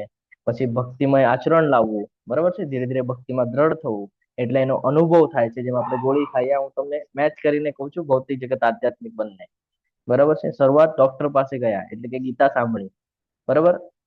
પછી એમણે આપણને દવા આપી એટલે કે શ્રદ્ધાથી આપણે એને સ્વીકાર્યું. પછી તો કે ભાઈ હવે દવા આપણે સમય સમય નિયમિતપણે લઈ રહ્યા છીએ તો એનો અનુભવ થાય છે આપણને કે હા, સ્વાસ્થ્ય સુધરી રહ્યું છે. એવી જ રીતે ભગવદ્ ગીતાની અંદર ભક્તિનો વિષય મૂકેલો છે. તો ભક્તિ આપણે જીવનમાં ઉતારીએ છીએ તો ધીરે ધીરે એનો અસર થાય છે. અંતિમ લાસ્ટમાં શું થાય છે? આપણે સ્વસ્થ થઈ જઈએ છીએ ડોક્ટરની ગોળી ખાધા પછી. એવી જ રીતે ભૌતિક જગતના અંદર જો આપણે ભગવદ્ ગીતાને જીવનમાં ઉતારશું તો એનો અંતિમ લક્ષ્ય શું છે? એનો એન્ડ શું આવશે? જન્મ મૃત્યુ જરા વ્યાધિમાંથી હંમેશા માટે મુક્તિ, ભગવાનની પ્રાપ્તિ. એટલે આ સમજવું ખૂબ જરૂરી છે કે શ્રદ્ધા વિના કોઈ પણ શાસ્ત્ર તમે વાંચશો, જો એમાં શ્રદ્ધા નહીં હોય, એક એક્ઝામ્પલ, અને તમે એને વાંચશો તો કોઈ દિવસે તમને સમજાશે નહીં. એ ખાલી પુસ્તકીય જ્ઞાન કહેવાશે. પછી કેમ? ખાલી તમે વાંચ્યું છે ને, જીવનમાં ક્યાં ઉતાર્યું છે? પરંતુ શ્રદ્ધા અને ભક્તિથી જો તમે ભગવદ્ ગીતાને સમજી જીવનમાં ઉતારશો તો જન્મ મૃત્યુના ચક્રમાંથી હંમેશા હંમેશા માટે છૂટી જશો. એમ અહીંયા સમજાય છે અને એ જ આ શ્લોકનો સારાંશ છે. ક્લિયર છે? તમે કહેશો પ્રભુજી બહુ સ્લો લ્યો છો. સ્લો એટલા માટે લઉં છું કારણ કે આ બધું સમજવું જરૂરી છે. સેન્ટર પોઈન્ટ પર છે આપણે ભગવદ્ ગીતાના. જો આ નહીં સમજાય તો આપણને ભગવદ્ ગીતા શું કહેવા માંગે છે એ નહીં સમજાય. આગળ વધીએ. આ સમગ્ર જગત, હવે ભગવાનમાં શ્રદ્ધા આવી ગઈ, હવે આગળ વધીએ. શ્રદ્ધા આવ્યા પછી હવે ભગવાન સમજાવશે, એ સમજાશે આપણને. આ સમગ્ર જગત મારા વડે મારા અવ્યક્ત રૂપમાં વ્યાપ્ત છે અને સર્વ જીવો મારામાં છે પરંતુ હું તેમનામાં નથી. કેટલા લોકોને આ અનુવાદ સમજાયો? હરે કૃષ્ણ. અહીંયા તો ભગવાન એમ કે છે કે આ સમગ્ર જગત મારા વડે મારા અવ્યક્ત રૂપમાં વ્યાપ્ત છે. ચલો, ત્યાં સુધી સમજી ગયા. પછી આગળ ભગવાન કે છે સર્વ જીવો મારામાં છે પરંતુ હું તેમનામાં નથી. આનો અર્થ શું સમજીએ આપણે કે અહીંયા ભગવાન છે 7મા 8મા અધ્યાયમાં આપણને પરાશક્તિ અપરાશક્તિ વિશેનું જ્ઞાન પ્રાપ્ત થયું હતું. એને જ આગળ વધારી રહ્યા છે એક સ્ટેજ પર. હવે અહીંયા આપણને ભગવાન પોતાની જે સર્વવ્યાપક શક્તિ જે છે, સર્વવ્યાપક એટલે બધી કોર જે શક્તિ છે એના દ્વારા આપણને ક્લિયરન્સ આપે છે કે દરેક જીવ અથવા તો દરેક વસ્તુ, આ સૃષ્ટિ પરની દરેક વસ્તુ, દરેક જીવ, ભગવાન કે છે હું છું, મારા અંશ છે. જીવ ભગવાનનો અંશ છે. એક શ્લોક આવીને ગયો, ખબર છે? મમે વાંશે જીવો લોકે જીવભૂત સનાતન. એ આપણને સમજાવે છે કે બધા ભગવાનના સનાતન અંશો છે. એવી જ રીતે ભગવાન આખા સમગ્ર કહીએ ને કે સૃષ્ટિને, સર્જનને ધારણ કરે છે. ગ્રંથરાજ શ્રીમદ ભાગવતમ વાંચો તો એની અંદર વિસ્તૃતલી સમજાવવામાં આવે છે કે એતે ચાંદ સકલા પુંસ કૃષ્ણસ્તુ ભગવાન સ્વયં 1.3.28 એની અંદર કીધેલું છે કે એતે ચાંદ સકલા પુંસ કૃષ્ણસ્તુ ભગવાન સ્વયં. અને આવતીકાલે 10મા અધ્યાયમાં પણ એક શ્લોક આવશે, અહમ સર્વસ્ય પ્રભો મત સર્વ પ્રવર્તતે. એમાં પણ ભગવાન એ જ કહેશે કે હું સમગ્ર સૃષ્ટિનો મૂળ સ્ત્રોત છું અને મારા દ્વારા જ આખી સૃષ્ટિ નું સર્જન થાય છે, બધું પ્રગટ થાય છે અને મારા દ્વારા જ નષ્ટ પણ થાય છે. એટલે ભગવાન કોઈને ને કોઈને માધ્યમ બનાવે છે, પણ થાય છે બધું ભગવાનની શક્તિ દ્વારા. તો અહીંયા ભગવાન કૃષ્ણ એ જ મૂળ સ્વરૂપે છે એમ અહીંયા સમજાવે છે કે ભાઈ જે કાંઈ પણ અહીંયા થઈ રહ્યું છે આખા સૃષ્ટિમાં, જો તારી મારા ઉપર શ્રદ્ધા હશે ને તો તું આ બધું સમજી શકે. શ્રદ્ધા નહીં હોય ને તો તું કાંઈ નહીં સમજી શકે. એક એક્ઝામ્પલ આપીએ કે આપણે ઘરની બહાર જો અત્યારે તડકો આવી રહ્યો છે, બરોબર છે, તો સૂર્ય અને એની ગરમી એક એક્ઝામ્પલ લઈએ આપણે. ભૌતિક જગતનું અને આધ્યાત્મિક બંનેને કનેક્ટિવિટી વાળું ઉદાહરણ છે કે સૂર્ય એની જગ્યાએ છે, પરંતુ એનો પ્રકાશ અને એની ગરમી દૂર દૂર સુધી પહોંચે છે, આપણા ઘર સુધી આવે છે, આપણા ઘરના આંગણે સુધી. હરે કૃષ્ણ.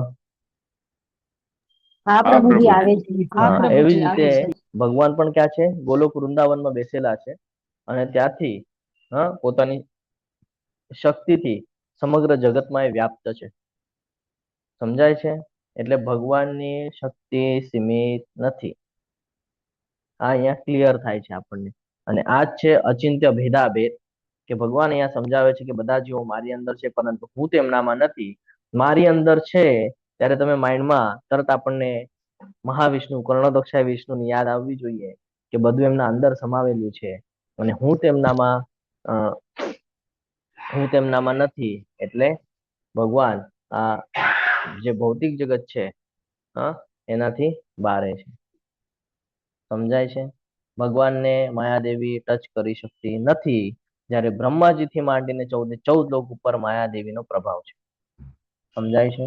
એટલે અચિંત્ય ભેદાભેદ, હું તેમનામાં છું પણ તેઓ મારામાં નથી. આ વિધાનને આપણે એવી રીતે સમજી શકીએ છીએ. બધા જીવો મારામાં છે પણ હું તેમનામાં નથી. આગળ વધીએ તો તેમ છતાં મારા વડે ઉત્પન્ન બધી વસ્તુઓ મારામાં સ્થિત રહેતી નથી. મારા યોગ ઐશ્વર્યને તો જો કે હું સર્વ જીવોનું પાલન કરતા છું અને સર્વત્ર વ્યાપ્ત છું, છતાં હું આ જગતનો અંશ નથી, કારણ કે હું જ તો સર્જનનો મૂળ સ્ત્રોત છું. કહી દીધું ભગવાન અહીંયા આપણને ક્લિયર કરી દીધું. 9.4 ની અંદર કરતા પણ ડીપ નોલેજ. એક જ મિનિટ.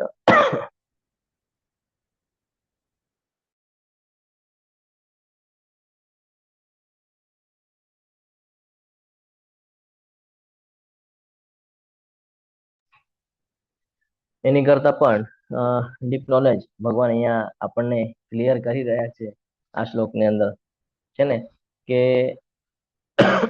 ભગવાન એમનું જે શક્તિ છે એનું આપણને જ્ઞાન આપી રહ્યા છે કે સૌથી પહેલી વાત એટલે કે સમગ્ર સૃષ્ટિને ધારણ કરે છે, બરાબર, સમગ્ર સૃષ્ટિનું પાલન પણ કરે છે અને સમગ્ર સૃષ્ટિના મૂળ કારણ પણ એ છે. છતાં પણ ભૌતિક બંધનમાં કોઈ દિવસે બંધાતા નથી. તમને યાદ હોય તો એક શ્લોક ભગવાને આનાથી પહેલા આપણને કીધેલો છે 3જા અધ્યાયની અંદર કે હું તો 3 લોકનો સ્વામી છું પણ હું અહીંયા ઉપસ્થિત છું. છે ને? અને બ્રહ્મ સંહિતાની અંદર પણ એક શ્લોક છે જેમાં આપણને ખ્યાલ થાય છે કે ભગવાન ગોલોકમાં નિવાસ કરે છે અને સમગ્ર જે જીવ છે એના અંતરાત્મા એટલે કે હૃદયમાં ઉપસ્થિત છે, સર્વત્ર ઉપસ્થિત છે. બ્રહ્મ સંહિતા 5.5 એમાં 36 કે 37 નંબરના શ્લોકમાં છે. આઈ થિંક એક્ઝેક્ટ મને શ્લોક ખબર નથી, પણ 36 કે 37 નંબરના શ્લોકમાં કે છે. અને આજના જ અધ્યાયના 10મા શ્લોકમાં પણ ભગવાન કહે છે કે આખું જે કાંઈ પણ છે આ બધું મારી દેખરેખ હેઠળ ચાલી રહ્યું છે. મધ્યા દક્ષિણ પ્રકૃતિ સુયતે સચરાચરમ વાળો જે શ્લોક છે, આગળ આવશે ત્યારે ચર્ચા કરશું. તો અહીંયા આપણે હજી એક ઉદાહરણ લઈ શકીએ છીએ. ભૌતિક જગતનું એક ઉદાહરણ આપું કે તમારા બધાના ઘરે વીજળી આવે છે, બરાબર છે, તમારો પંખો છે, બલ્બ છે, એસી છે, ટીવી છે, બધું ચાલી રહ્યું છે. તો એ શેના બેઝ પર ચાલે છે? કઈક તો શક્તિ છે ને એના બેઝ પર ચાલે છે ને. આપણને ભલે દેખાતી નથી પણ છે ને. વીજળી પાવર ન હોય તો ચાલે કે? હા હરે પ્રભુજી, કૃષ્ણ. ઇલેક્ટ્રિસિટી થી ચાલે છે બધું. તો એવી રીતે ભગવાનની શક્તિ પણ છે, દેખાતી નથી પણ એના દ્વારા જ બધું ચાલે છે. સમજાય છે? હરે કૃષ્ણ. તો વીજળી છે એ કોઈ દિવસે હા પ્રભુ. ઉપકરણ નથી બનતું. ઉપકરણ એટલે વસ્તુ, એ બનતું નથી, પણ એના દ્વારા બધું ચાલે છે, એના શક્તિથી ચાલે છે. તો આ અહીંયા સમજવું ખૂબ જરૂરી છે. ભગવાન એ જ સમજાવે છે કે ભાઈ મારા શક્તિ દ્વારા આ બધું થાય છે. એટલે આ શ્લોકનો જો આપણે અર્થ લેવો હોય ને તો એમ સમજી શકીએ કે ભગવાન બધાના આધાર છે, પરંતુ ભગવાન કૃષ્ણનો કોઈ આધાર નથી, એ સ્વયં છે. હા, અને આ જે કાંઈ પણ અહીંયા સૃષ્ટિ નિર્માણ થઈ રહી છે, જે કાંઈ પણ આપણે અહીંયા સ્ટ્રક્ચર જોઈ રહ્યા છે, આ બધું ભગવાનનું યોગ ઐશ્વર્ય છે. અને આવતા અધ્યાયમાં ભગવાન એમની આ જે બધી વિભૂતિઓ છે એના જ આપણને દર્શન કરાવશે. અત્યારે જે આપણને સમજાવે છે ને એનું દર્શન આપણને નેક્સ્ટ શ્લોકમાં નેક્સ્ટ અધ્યાયમાં થશે. Just a minute.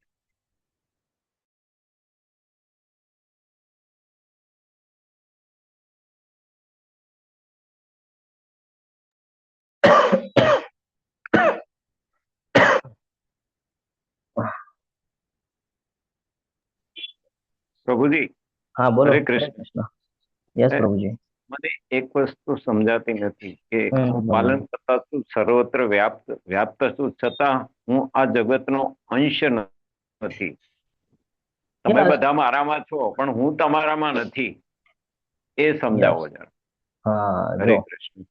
જ્યારે આપણે એમ વિચાર કરીએ કે ઘર છે, બરોબર છે, તમે ઘરના અંદર રહેતા હોય, બરાબર, તમે ઘરના અંદર રહ્યો છો એટલે ઘર મોટું થઈ ગયું કહેવાય. ઘરના અંદર તમે રહ્યો છો. હવે પૃથ્વી પકડી લ્યો. હવે પૃથ્વીના અંદર ઘર છે, તો પૃથ્વીની ઉપર પણ જગત છે, પૃથ્વીની ઉપર પણ ગ્રહ નક્ષત્ર બધું છે. તો ભગવાન એ સમજાવે છે કે આ બધું જે કાંઈ પણ સ્ટ્રક્ચર છે ને આ બધું મારી અંદર છે. જ્યારે હું શ્વાસ છોડું છું ને, એટલે કે 3 પુરુષ અવતારની વાત કરીએ, હું તમને એવી રીતે સમજાવું કે પ્રથમ પુરુષ અવતાર મહાવિષ્ણુ, બરાબર છે, આ બધું એમની અંદર છે. તો ભગવાન કહે છે હું એનાથી પણ ઉપર છું. મહાવિષ્ણુ છે એનાથી પણ ઉપર છું હું. આ બધું મારી અંદર સમાયેલું છે. હું એનામાં નથી, પરંતુ મારી જે શક્તિ છે ને, મારા જે અંશ છે ને, એ બધા ત્યાં સમાયેલા છે. પ્રથમ પુરુષ અવતાર એટલે મહાવિષ્ણુ. 3 પુરુષ અવતાર છે: મહાવિષ્ણુ, ગર્ભોદક્ષ વિષ્ણુ અને શિરોદક્ષ વિષ્ણુ. તો કે એ જે મારી શક્તિઓ છે ને એના દ્વારા આ બધું મેં તૈયાર કરેલું છે. એની માટે હું એવું નથી કે મને ત્યાં જવું જોઈએ. એક એક્ઝામ્પલ, પ્રધાનમંત્રી હોય એને કોઈ દિવસે બધા શહેરમાં જઈને કામ કરવાની જરૂરત નથી. એના લોકો જે છે એ કામ કરે છે. એ તો બેઠા છે ત્યાં જ બેઠા છે. તો ભગવાન એ સમજાવે છે કે આ બધું મારા શક્તિ દ્વારા થાય છે. આ બધું મારી અંદર છે, પણ હું એનામાં નથી. એટલે હું એનામાં નથી એનો અર્થ કે હું સ્વતંત્ર છું. મારા ઉપર કોઈનું બર્ડન કે મારે કોઈની શક્તિ નીચે કામ નથી કરવું પડતું. ભગવાન એમ સમજાવે છે. તેમ છતાં હું સર્વત્ર વ્યાપ્ત છું. હું બધી જગ્યાએ છું, કણ કણમાં, જ્યાં જોઈએ. અને આવતીકાલના અધ્યાયમાં ભગવાન આપણને પાછું ક્લિયર કરશે કે કેવી રીતે સમજવાનું છે. ક્લિયર છે? કૃષ્ણ પ્રભુજી, હજી દંડવત એક પ્રણામ. ઉદાહરણ હા આપું પ્રભુજી. તો હરે હરે કૃષ્ણ. કૃષ્ણ. એક જ મિનિટ. હજી એક ઉદાહરણ આપું પછી આપણે ચર્ચા કરીએ. આ સમગ્ર આકાશ લઈ લો અને આકાશમાં હવા છે. હવા દેખાય છે કોઈ દિવસે? ના પ્રભુજી. આકાશને ના આપણે જોઈ પ્રભુ. શકીએ છીએ.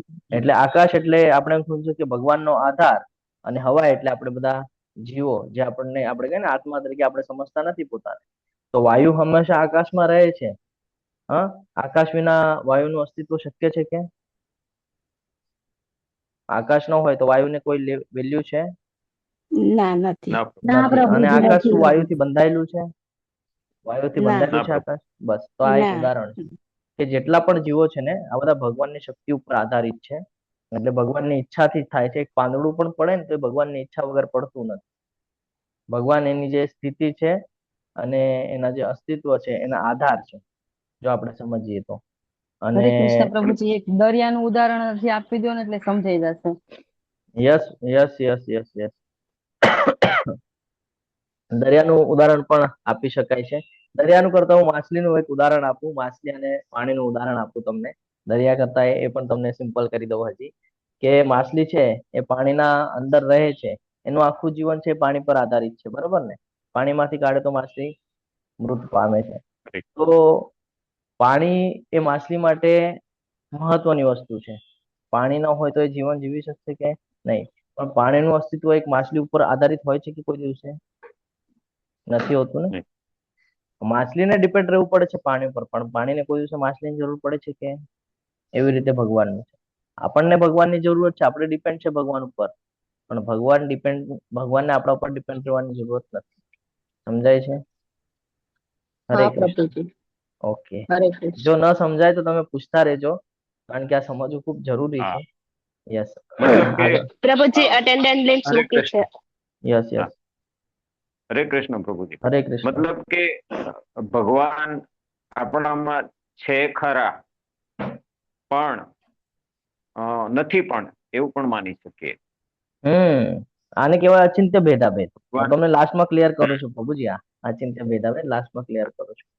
તો આપણે છઠ્ઠા, જો હમણાં આપણે જે હરે ચર્ચા કરી છે ને એ આ શ્લોકમાં જ આવેલું છે. જો, જેવી રીતે સર્વત્ર વહેનારો પ્રબળ વાયુ હંમેશા આકાશમાં સ્થિત છે, તેવી રીતે ઉત્પન્ન થયેલા સર્વ પ્રાણીઓને મારામાં રહેલા જાણ.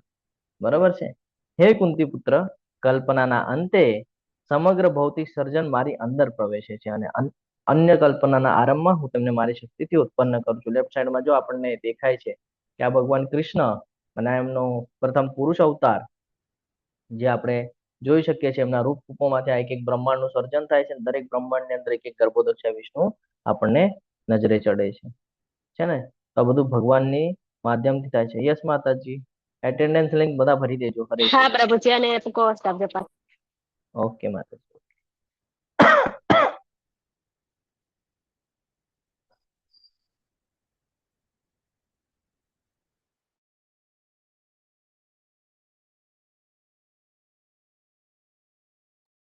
તો આ સમજવું ખૂબ જરૂરી છે. આપણે ક્યાં 7મા શ્લોક પર પહોંચ્યા છે, જે આપણને કે છે કે કલ્પનાના અંતે આ જે કાંઈ પણ થઈ રહ્યું છે, ભગવાન કે છે આ બધું મારી અંદર થઈ રહ્યું છે. આ ભૌતિક સર્જન જે કાંઈ પણ થાય છે ને, જે નષ્ટ થવાનું છે ને જે થાય છે, એક એક ગોળા જે રૂપ ઉપમાંથી નીકળે છે, એની વાત કરે છે ભગવાન. આ બધું મારી અંદર પ્રવેશે છે, અને મારી કલ્પનાથી આરંભ પણ થાય છે. આ બધી મારી શક્તિ દ્વારા હું કરું છું. એટલે ભગવાનની ઈચ્છા વગર તો એક પાંદડું પણ હલતું નથી, એમ અહીંયા આપણને ક્લિયર થાય છે. આગળ, સંપૂર્ણ દ્રશ્ય જગત મારા આધીન છે. તે મારી ઈચ્છાથી વારંવાર આપમેળે જ પ્રગટ થયા કરે છે, અને મારી જ ઈચ્છાથી અંતે વિનષ્ટ થાય છે. આપણને એવું થાય કે આ કેવી રીતે પોસિબલ છે? એ તો બ્રહ્માજી કરે છે. તો બ્રહ્માજી કરે છે તો બ્રહ્માજીથી થાય છે કેવી રીતે? બ્રહ્માજીને વેદોનું જ્ઞાન આપ્યું કોણે? બ્રહ્માજીનો જન્મ થયો ક્યાંથી? આ બધું સમજવું પણ જરૂરી છે ને? તો સર્જન જે છે એ પોતાની રીતે થતું નથી. ભગવાનની અધ્યક્ષતા હેઠળ આ ભૌતિક પ્રકૃતિ આખી કાર્ય કરી રહી છે. અને બીજું મહત્વનું એટલે કે જે જીવ છે તે પોતાના કર્મ પ્રમાણે શરીર મેળવે છે. આ એટલું જ જરૂરી છે. પાછા તમે કન્ફ્યુઝ થશો એટલે હું તમને ક્લિયર કરી દઉં કે જે કાંઈ પણ છે બધું ભગવાનની ઈચ્છાથી અવશ્ય થાય છે, પણ આપણને આંશિક સ્વતંત્રતા આપી રાખી છે, જેના લીધે આપણે કર્મ કરીએ છીએ. તે જીવ જે કાંઈ પણ કર્મ કરે છે એ કર્મના આધાર પર એને આગળનું શરીર પ્રાપ્ત થાય છે. જીવ ભગવાનની ઈચ્છાથી અસ્તિત્વમાં આવે છે એવું નથી. કેમ? કારણ કે જીવ સનાતન છે. એના પહેલાના જે કાંઈ કર્મ કરેલા છે એ કર્મ અનુસાર યોગ્ય શરીર અને પરિસ્થિતિ એને પ્રાપ્ત થાય છે. એટલે અહીંયાથી જો કોઈ એવું સમજતા હોય, ઘણા બધા હવે લોકો એવા તર્ક કરશે આ શ્લોક ઉપર કે પ્રભુજી તમે જેમ કીધું કે બધું ભગવાનની ઈચ્છાથી થાય છે, તો પછી આપણો જન્મ પણ ભગવાનની ઈચ્છાથી થયો છે. આપણને આ યોનિમાં ભગવાને જ મોકલ્યા છે. હું કોઈનું ખરાબ કરું છું તો એ હું નથી કરતો, ભગવાન મારી આગળ કરે છે, એવા સ્ટેટમેન્ટ તો આવે છે, ઘણા આપે છે. એની માટે આ ક્લિયરન્સ લેવું જરૂરી છે કે આ જે પ્રકૃતિ છે, આ સર્જન છે, આ બધું ભૌતિક કાર્ય ભગવાનની અધ્યક્ષતા હેઠળ જરૂર થાય છે, પરંતુ જે જીવ છે એને આંશિક સ્વતંત્રતા આપેલી છે, જેના લીધે એ કર્મ કરે છે, એના કર્મ અનુસાર એને શરીર પ્રાપ્ત થાય છે. ક્લિયર છે? સંપૂર્ણ દ્રશ્ય જગત ભગવાનના આધીન છે, અને ભગવાનની ઈચ્છાથી એ પ્રગટ થાય છે, અને એની ઈચ્છાથી જ એ નષ્ટ પણ થાય છે. એટલે ભગવાન આગળ કહે છે, હે ધનંજય, આ સર્વ કર્મો મને બાંધી શકતા નથી, કારણ કે માયાદેવી એ આ બધાથી ઉપર છે. સોરી, ભગવાન આ બધાથી ઉપર છે અને માયાદેવી એના નીચે છે. એટલે કે આ ભૌતિક જગત જે છે, 14 લોકનું શરૂઆત થાય, અહીંયાથી 14 લોકનું શરૂઆત થાય છે, સમજો બ્રહ્માજી. તો અહીંયા માયાદેવી છે, અહીંયા. અને અહીંયા હોવાને લીધે શું છે ને, એના નીચે જે કાંઈ પણ આવે છે ને એના ઉપર પ્રભાવ નાખી શકે છે, પણ ભગવાન ક્યાં છે? માયાદેવીના નિયંત્રક છે. માયાદેવીનો જે જન્મ છે એ જ ભગવાનના માધ્યમથી થયો છે. તો એ સમજવું જરૂરી છે. એટલે કે છે કે મને કોઈ કર્મ બાંધી શકતા નથી. જાણે કે હું ઉદાસીન હોઉં એવી રીતે આ સર્વ ભૌતિક કર્મોથી સદૈવ વિરક્ત રહું છું. આવું જ આપણને ભગવાને પાછળ એક શ્લોકમાં કીધું હતું કે હું 3 લોકનો સ્વામી છું, હું ચાહે તો બધું નષ્ટ કરી શકું છું, કીધેલું. અને તો પણ હું અહીંયા ઉભો રહીને બતાડું છું કે કર્મ કેમ કરવું છે.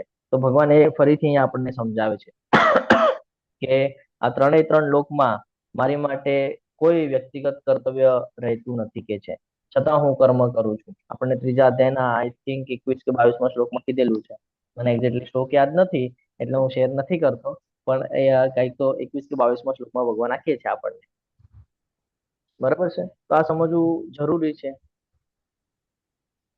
કે ભગવાન જે છે એ કોઈના કર્મના બંધનમાં બંધાઈ શકતા નથી. જો ભગવાનને જાણવું હોય ને તો આપણે કેટલા પણ તર્ક વિતર્ક કરશું ને નહીં સમજી શકીએ, પણ ભગવાનને જાણવા માટે આપણે ભક્તિ કરીએ ને તો ભગવાનને તરત સમજી શકે. એટલા માટે ભગવાન આપણને કહે છે કે ભગવાન જે કર્મ કરે છે તો પણ એનું બંધન એને લાગતું નથી, પણ સામાન્ય જીવ જો કર્મ કરે તો કર્મ ફળની જે આસક્તિ છે ને એનાથી એ બંધાય છે. એટલે ભગવાન આપણને એ સમજાય છે કે તું તારા કર્મ મારા માટે કર, તું કર્મના ફળ મને અર્પિત કરી દે. એટલા માટે કહે છે ભગવાન કે આપણે બંધાઈએ નહીં વારે વારે વારે વારે. સમજાય છે? તો ભગવાન આખા સમગ્ર સૃષ્ટિનું જે કાર્યભાર છે એ સંભાળે છે, ચલાવે છે, છતાં કર્મ ફળની કોઈ દિવસે આસક્તિ રાખતા નથી અને કર્મ બંધનથી હંમેશા કઈ એનાથી અલિપ્ત રહે છે. જે આપણી માટે સમજવું ખૂબ જરૂરી છે કે આપણે પણ કર્મ કરવાનું છે, આપણું જે કર્તવ્ય છે એ કરવાનું છે અને આપણે એના બંધનથી બચવાનું છે. આગળ કે છે, હે કુંતી પુત્ર, મારી શક્તિઓમાંની એક એવી આ ભૌતિક પ્રકૃતિ મારી દેખરેખ હેઠળ કાર્ય કરે છે. જો ભગવાન ક્લિયરન્સ આપે છે હવે મારી દેખરેખ હેઠળ કાર્ય કરે છે અને સર્વ ચર તથા અચર જીવોને ઉત્પન્ન કરે છે. તેના શાસન હેઠળ આ જગત વારંવાર સર્જાય છે અને વિનષ્ટ થાય છે. એક જ મિનિટ.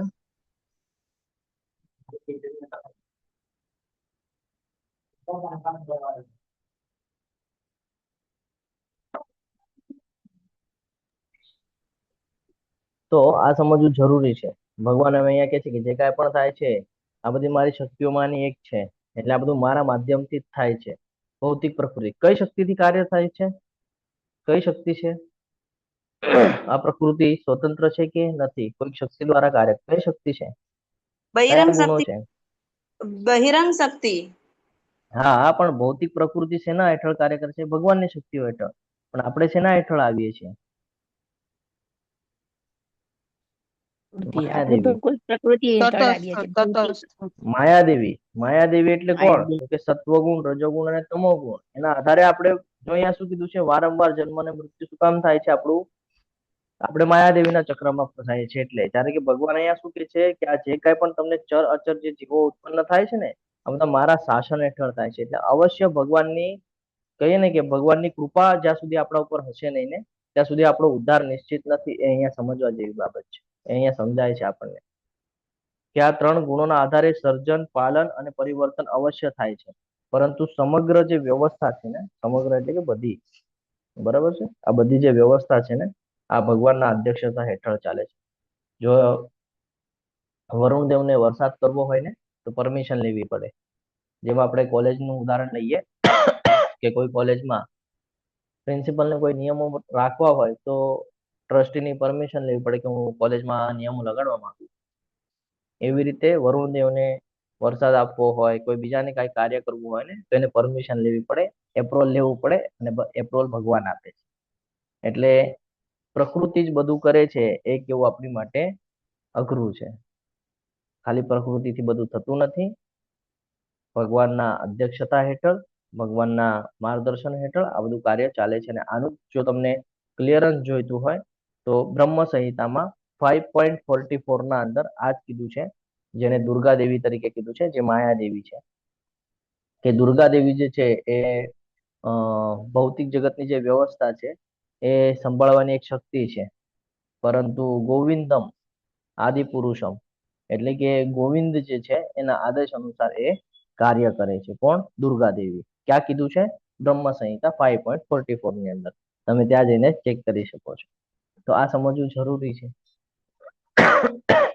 હજી એક ઉદાહરણ આપું. સરકાર અને સરકારી જે બધી વ્યવસ્થાઓ ચાલી રહી છે એ, બરાબર છે, સરકાર જે છે એ એક જ જગ્યાએ સ્થાપિત છે, બરાબર છે, દિલ્હીથી બધું હેન્ડલ કરી રહ્યા છે. પણ એની જે અલગ અલગ વ્યવસ્થાઓ છે, જેમ કે ગૃહ ખાતું, પોલીસ ડિપાર્ટમેન્ટ છે, બાકીની બધી નગરપાલિકા, મહાનગરપાલિકા છે, પાછું એની અંદર પણ તમે જુઓ તો આરોગ્ય વિભાગ છે, શિક્ષણ વિભાગ છે, હા, ગૃહ વિભાગ છે, બધા અલગ અલગ વિભાગો મૂકવામાં આવેલા છે. તો શું એ બધા વિભાગો પોતપોતાના લેવલ ઉપર ડિસિઝન લઈ રહ્યા છે? હરે કૃષ્ણ. એ ખાલી એનું કાર્ય કરે છે. એને જે સ્થાન ઉપર બેસાડવામાં આવેલું છે એ ખાલી એટલા જ નિર્ણય લઈ શકે છે. એને કોઈ નવું એપ્રુવલ લાવવું હોય, કોઈ નિર્ણય ચેન્જ કરવા હોય તો એ લોકોના હાથમાં છે કે? ના તે પ્રભુજી, કશું ઉપરથી નથી. પરમિશન લેવી પડે. સેમ એજ છે. સેમ એવી રીતે આ પ્રકૃતિ કામ કરે છે કે કાર્ય કરનાર વ્યવસ્થા એટલે પ્રકૃતિ, પણ એનું એપ્રુવલ આપનાર ભગવાન શ્રી કૃષ્ણ. સમજાઈ ગયું? એટલે બ્રહ્માજીને સૃષ્ટિનું નિર્માણ કરવું હોય તો એની માટે જ્ઞાનની જરૂર પડે ને. જ્ઞાન આપવાનું કામ ભગવાન કરે છે. એ વગર તો બ્રહ્માજી પણ હાથ નથી હલાવી શકતા. સમજાય છે? તો એમ અહીંયા સમજાય છે. થોડું ફાસ્ટ લઈએ આપણે, બહુ સ્લો લઈ રહ્યા છીએ. ઘણું બધું હજી સમજવાનું બાકી છે. શું કૃષ્ણ માનવ સ્વરૂપમાં આવે છે ત્યારે માયાના પ્રભાવ હેઠળ આવે છે? ના. કેવી રીતે? તો અહીંયા ભગવાન આપણને ખૂબ સરસ રીતે સમજાવે છે. એક જ મિનિટ.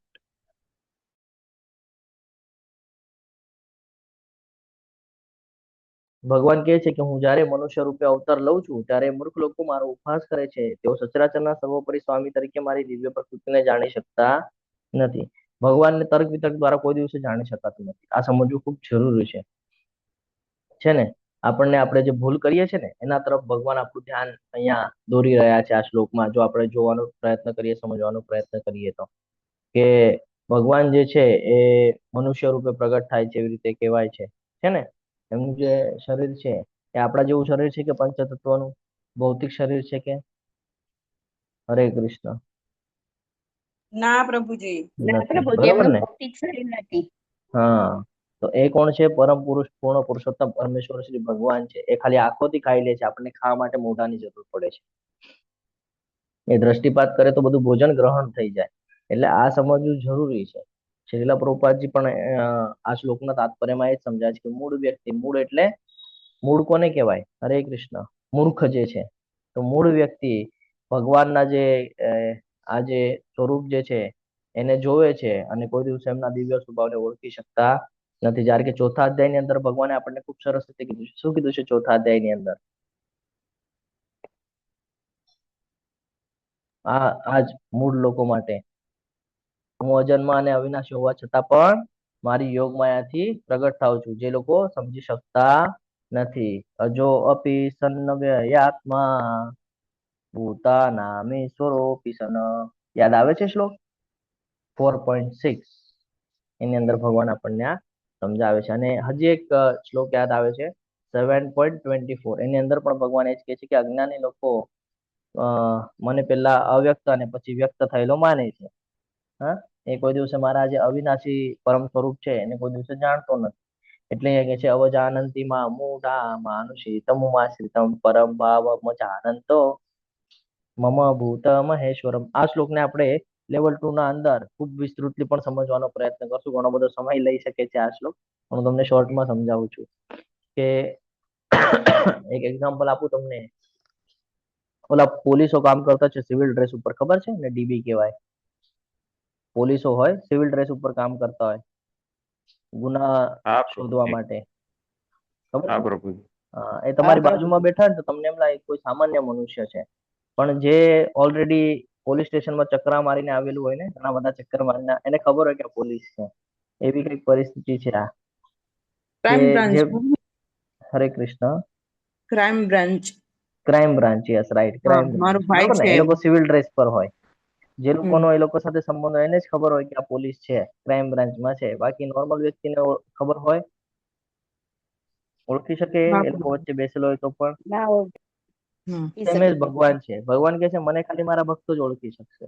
બાકી હું બધાની વચ્ચે આવીને બેસીશ તો બધા મને નોર્મલ માણસ સમજે છે. એટલે આ સમજવું ખૂબ જરૂરી છે. પ્રભુજી, એમ તો હરે કૃષ્ણ. ખરેખર એમ તો પ્રભુજી દેવકી, વસુદેવ, બધા, યશોદા, બધા એમને ઓળખી શકે છે.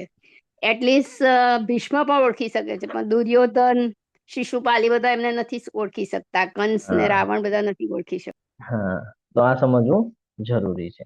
આગળ વધીએ.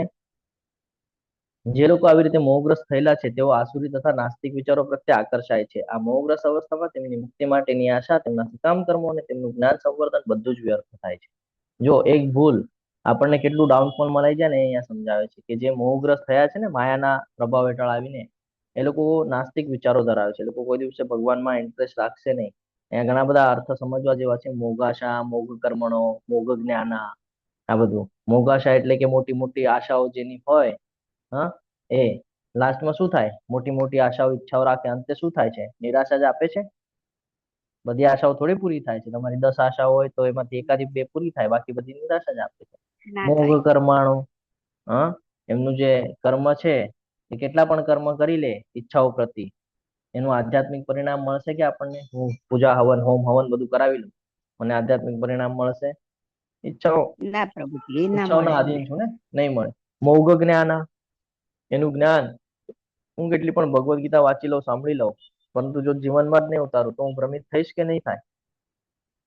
એટલે અધૂરું જ્ઞાન પણ આપણને ભ્રમિત કરી શકે છે, એમ અહીંયા સમજાવે છે. એટલે આ બધાને મળીને શું કે છે? રાક્ષસી આસુરી ચૈવ પ્રકૃતિ મોહિની, સીતા મોહિની, મોહિત કરી નાખે છે. કોણ? આ પ્રકૃતિના અંદર આવીને મોહિત થઈ જાય છે, એમ કે છે. અહીંયા આગળ વધીએ. અહીંયા ઘણા બધા આપણે રેફરન્સ પણ લઈ શકીએ છીએ. 16મો અધ્યાય અહીંયા આપણને યાદ આવે છે. 16મા અધ્યાયના ચોથા જ શ્લોકમાં આપણને આસુરી પ્રકૃતિ વિશે સમજાવે છે. એની અંદર ખબર પડે છે કે દમ, અહંકાર, અભિમાન, ક્રોધ, કઠોરતા, આ બધું આસુરી સ્વભાવની અંદર હોય છે. ને આ જ મૂઢા લોકો હોય છે. આને જ કહેવાય છે અજ્ઞાનતા. કોઈ દિવસે સિદ્ધિ નથી પ્રાપ્ત કરી શકતા, સુખ નથી પ્રાપ્ત કરી શકતા, કે કોઈ દિવસે પરમ ગતિ પણ પ્રાપ્ત નથી કરી શકતા. એની પાછળનું રીઝન જ આ છે કે એ લોકોના જીવનમાં ખાલી પૈસા, સત્તા, પ્રસિદ્ધિ, ભોગ, વિલાસ એવું બધું ચાલતું હોય છે. કોઈ દિવસે એવું માનતા નથી કે ભગવાન દ્વારા આ બધું થઈ રહ્યું છે, અને ભગવાનના સાનિધ્યમાં રહીને આપણે એને સમજવું જોઈએ. એને એમ લાગે છે કે બધું હું કરી શકું છું, મારા લીધે જ થાય છે, હું પણ. અહંકારની ભાવના આવી જાય છે, અને અહંકાર ઈર્ષ્યામાં પરિણમે છે. ઈર્ષ્યા ક્રોધમાં થાય છે. ક્રોધ અસંતોષ વધારે છે. આપણને બધું ખબર છે, બરાબર. બહારેથી બહુ સફળ દેખાતા હોય મોટા મોટા લોકો, પણ અંદરથી અશાંત હોય. એટલે આ સમજવું જરૂરી છે. ક્લિયર છે? અહીંયા હું થોડું ફાસ્ટ લઉં છું, ક્ષમા પ્રાર્થી છું, સમય વધારે થઈ રહ્યો છે. હે પાર્થ, મોહગ્રસ્ત નહીં થયેલા મહાત્મા પુરુષો દૈવી પ્રકૃતિના રક્ષણ હેઠળ હોય છે. હવે જે લોકો દૈવી પ્રકૃતિના રક્ષણ હેઠળ એટલે શું? કે જે લોકો મહાન આત્મા છે, જે લોકો ભગવાનની સાથે કનેક્ટેડ છે ને, ભગવાનની સતત ભક્તિ કરે છે ને, એ લોકોનું હવે જ્ઞાન આપે છે. એ લોકો હંમેશા ભગવાનના દૈવી જે રક્ષણ છે એની હેઠળ હોય છે. તેઓ સંપૂર્ણપણે ભક્તિમય સેવામાં નિમગ્ન રહે છે, કારણ કે તેઓ મને જ આદિ તથા અવિનાશી પૂર્ણ પુરુષોત્તમ પરમેશ્વર તરીકે જાણે છે. આ સમજવું ખૂબ જરૂરી છે. આપણને 12મા શ્લોકમાં એ બતાડે છે કે કોનું પતન થાય છે. હવે 13મા શ્લોકમાં એ બતાડે છે કે કોનો ઉદ્ધાર થાય છે. તો મહાત્મા, મહાત્મા એટલે કોણ? જે બહુ પૈસા વાળો છે, પ્રસિદ્ધ છે, એ મહાન આત્મા છે? ના પ્રભુજી, જે તો ભક્તિ ભગવાન શું વાળો કે છે, છે? કોણ? મહાત્મા. હા, બહુ ભક્તિ વાળો છે, તે અનન્ય ભક્તિ હા, વાળો છે. જે ભગવાનના શરણમાં છે, બરાબર, સતત ભગવાનની ભક્તિ કરે છે, જે ભગવાનને ઓળખી શકે છે. વાસુદેવમ સર્વમિતિમ સ મહાત્મા સુદુર્લભ. 7મા અધ્યાયનો શ્લોક છે, એક્ઝેક્ટલી નથી યાદ આવતું મને. 19 નંબરનો શ્લોક છે. વાસુદેવમ સર્વમિતિમ સ મહાત્મા સુદુર્લભ. બધા નથી જાણી શકતા. ઘણા બધા જન્મો લેવા પડે છે. ઘણા બધા જન્મોમાં જ્ઞાન અર્જિત કરવું પડે છે, અને પછી જયારે જ્ઞાન ધીરે ધીરે ધીરે ધીરે વધે છે, ત્યારે ખબર પડે છે કે વાસુદેવ છે એ જ સર્વના મૂળ છે. અને આ જે જાણી જાય છે કે ભગવાન કૃષ્ણ મૂળ છે, એને કહેવાય છે મહાત્મા. બરાબર છે? કોઈ દિવસે મોહગ્રસ્ત થતા નથી. અને ગ્રંથરાજ શ્રીમદ ભાગવતમાં આપણે સ્ટાર્ટિંગમાં ચર્ચા કરી હતી 1.2.6, એમાં પણ કીધેલું પરમ ધર્મનું લક્ષણ શું છે? અહેતુકી અવિરત ભગવાનની ભક્તિ કરવી, ભગવાનની સેવા કરવી. તો જે જાણી જાય છે એ જ દૈવી રક્ષણ હેઠળ હોય છે. એક ઉદાહરણ લઈએ કે 2 વ્યક્તિઓ છે. એક એમ વિચાર કરે છે કે હું જ બધું કરું છું, મારી શક્તિ દ્વારા થાય છે, મારી બુદ્ધિ દ્વારા થાય છે, મારી સફળતા મારા લીધે પ્રાપ્ત થઈ છે, બરાબર છે? એક્ઝામમાં પાસ થયો હોય કે કોઈ પણ વોટેવર. અને બીજો એક છે, એ કે છે કે હું સંપૂર્ણ રીતે મહેનત કરીશ, હું પ્રયત્ન કરીશ, પરંતુ મારી પાસે જે આજે પાવર છે કે હું જે તમારી સાથે સ્પીચ કરી શકું છું, કે કઈ કરી શકું છું, આ બધું ભગવાનની દેન છે, ભગવાનના માધ્યમથી થઈ રહ્યું છે. તો પરિણામ જો હું આ કૃષ્ણને અર્પણ કરી દઈશ, તો આ બેમાંથી તમે જોશો કે જે પહેલો વ્યક્તિ છે ને, એનામાં અહંકારની સેવા તો કરે છે, પણ અહંકારની ભાવના આવશે. કેમ? કે હું કરું છું ભાઈ, હું સારી રીતે ટીચિંગ કરું છું, હા, હું સારી રીતે ઓલું કરું છું. તો એ ધીરે ધીરે છે ને પતન તરફ જશે. પણ જો એમ વિચારશે કે ભાઈ આ બધું ભગવાનના માધ્યમથી મને પ્રાપ્ત થયું છે ને, ભગવાનને જ અર્પણ છે, તો એ ભોગથી દૂર રહેશે, ભોગથી ભક્તિ તરફ વધશે. સમજાય છે? પેલું અહંકાર છે અને અહીંયા ભોગ છે. તો આ બંને અલગ અલગ પાર્ટ છે. અહીંયા ખૂબ સરસ એક કથા આપણને જોવા મળે છે માધવેન્દ્ર પુરીની. હું બહુ શોર્ટમાં તમને સમજાવું છું. માધવેન્દ્ર પુરી કોણ હતા ખબર છે તમને?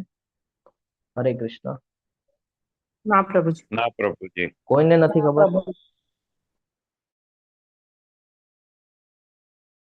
ચૈતન્ય મહાપ્રભુ આપણે હમણાં ચર્ચા કરી ગયા છે ચોથા અધ્યાયની અંદર, જ્યાં આપણને જ્ઞાન મળ્યું કે ચૈતન્ય મહાપ્રભુ 500 વર્ષ પહેલા આવી ને આપણને હરે કૃષ્ણ મહામંત્ર આપી ગયા.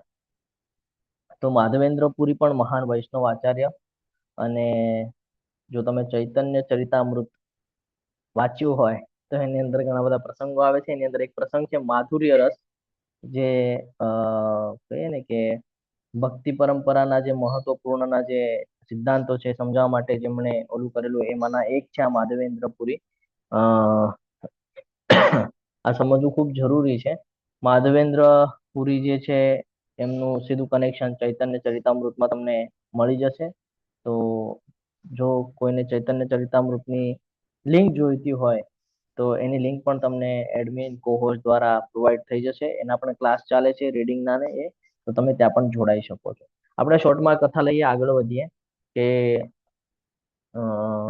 ગોવર્ધન પર્વત, તમને બધાને ખબર હશે ગિરી ગોવર્ધન પર્વત. તો ત્યાં રહેતા હતા માધવેન્દ્ર પુરી, અને એમનું એવું હતું કે કોઈ પાસે માગશે નહીં, ભૂખ લાગશે ને તો માગીને નહીં ખાય. જો કોઈ સ્વેચ્છાથી આપીને જશે ને તો જ ખાશે, નહીં તો પછી ઉપવાસ કરી લેશે, એટલે એ ખાશે નહીં. એવી રીતે એમનું સ્ટ્રક્ચર હતું. તો એક વખતની વાત છે, એ એક વૃક્ષ નીચે બેઠા હતા, જો અહીંયા આપણને દેખાય છે, નજરે ચડે છે. તો એ વૃક્ષના નીચે બેસેલા છે અને ત્યાં એક ગોપબાળ આવે છે, એક વાટકી લઈને આવે છે, એની અંદર દૂધ છે. દૂધ લઈને આવે છે ને એમને પ્રસાદી આપે છે. હવે જે ભક્ત છે એ કેવી રીતે ઓળખવાનો ને, એક જ મિનિટ.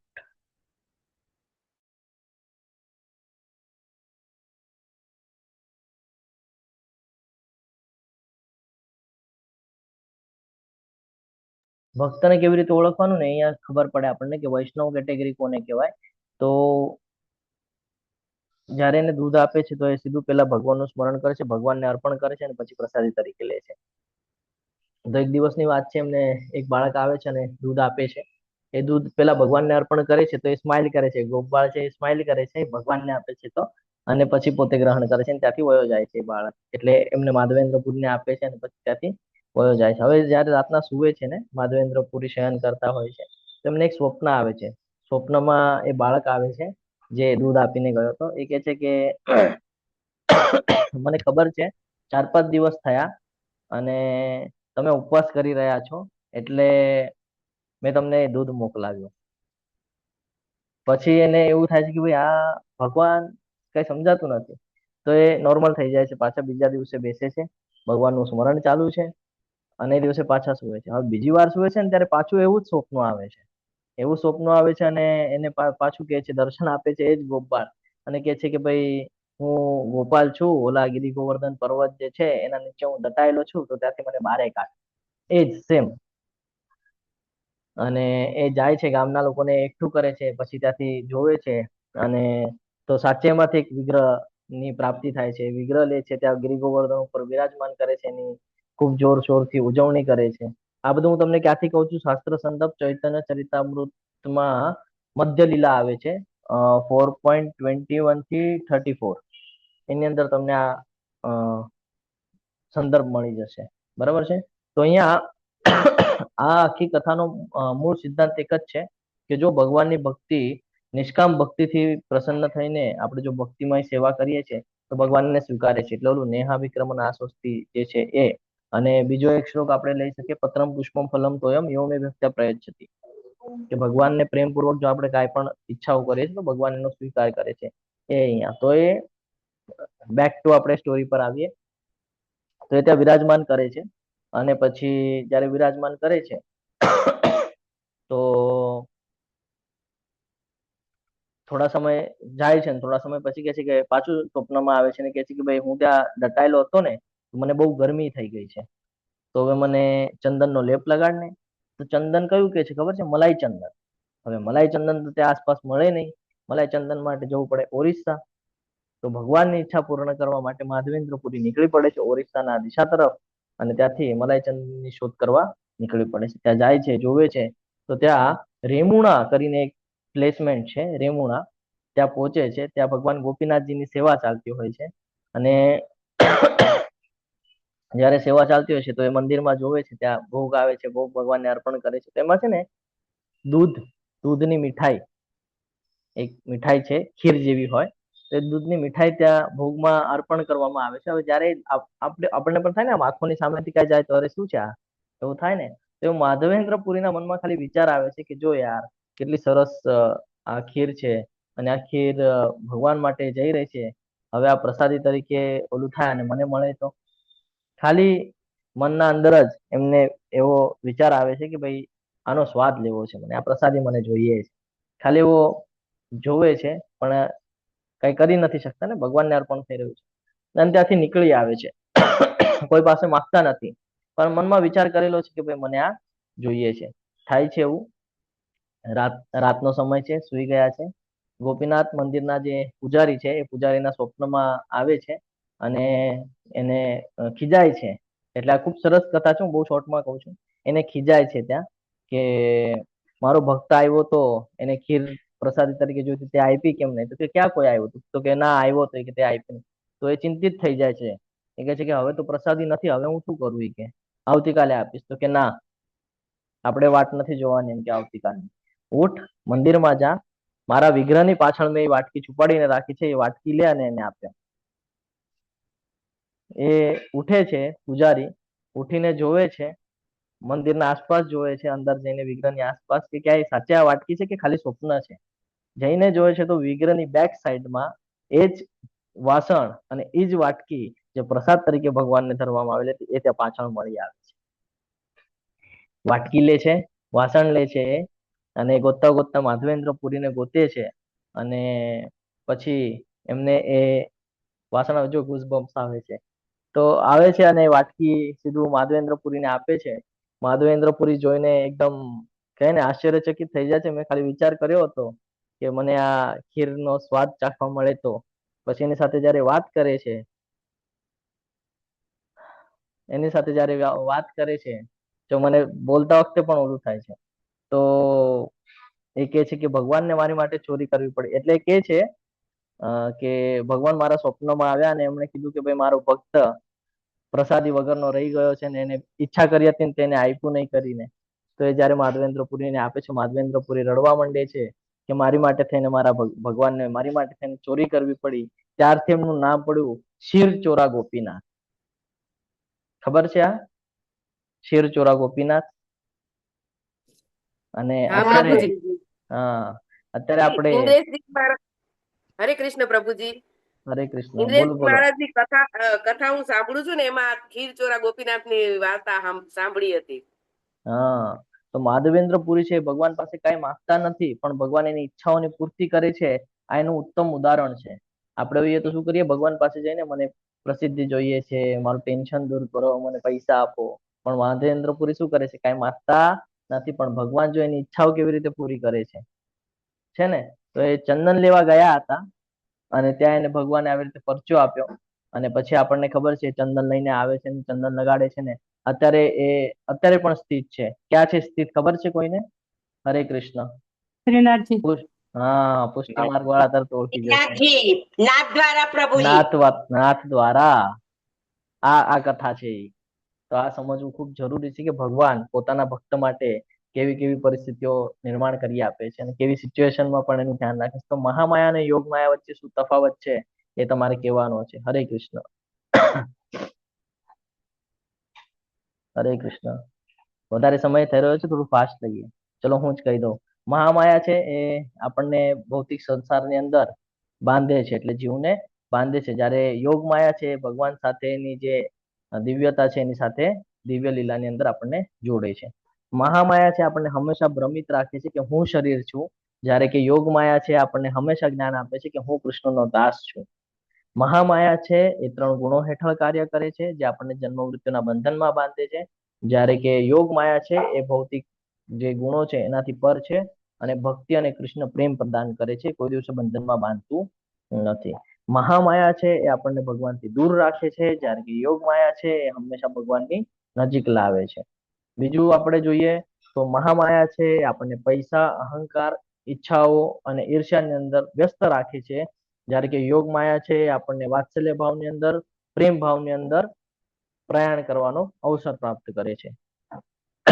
મહામાયા છે એટલે આ ભૌતિક વ્યવસ્થા જે કઈ ચાલી રહી છે એ મહામાયાના અંતર્ગત ચાલે છે, એટલે કે દુર્ગા દેવી, જેને આપણે માયાદેવી પણ કહીએ છીએ. અને યોગ માયા છે એ ભગવાનની આંતરિક આધ્યાત્મિક શક્તિ છે. તો મહામાયા અને યોગ માયા વચ્ચે આટલો મોટો તફાવત છે. આગળ વધીએ, થોડું ફાસ્ટલી લઈએ હવે. તે મહાત્માઓ મારા મહિમાનું નિત્ય કીર્તન કરતા, દ્રઢ સંકલ્પ પૂર્વક પ્રયાસ કરતા, મને નમસ્કાર કરતા, ભક્તિ ભાવે નિરંતર મને ભજે છે. તો જે ભગવાનને ઓળખી જાય છે ને એ હંમેશા ભગવાનની ભક્તિમાં પોતાને વ્યસ્ત રાખે છે. એટલે આ સમજવું ખૂબ જરૂરી છે. હું આ બ્રહ્માંડનો પિતા, માતા, આશ્રયદાતા તથા પિતામહ છું. જો કે છે પિતા, બરાબર છે. પિતા શું કામ? કારણ કે પિતાની જેમ આપણું રક્ષણ કરે છે. માતા શું કામ? કારણ કે આપણને એવી રીતે પોષણ આપે છે, પાલન કરે છે, જ્ઞાન આપે છે. આશ્રયદાતા આપણી વ્યવસ્થા કરી આપે છે. અને પ્રપિતામહ એટલે આપણા દાદા પણ છે.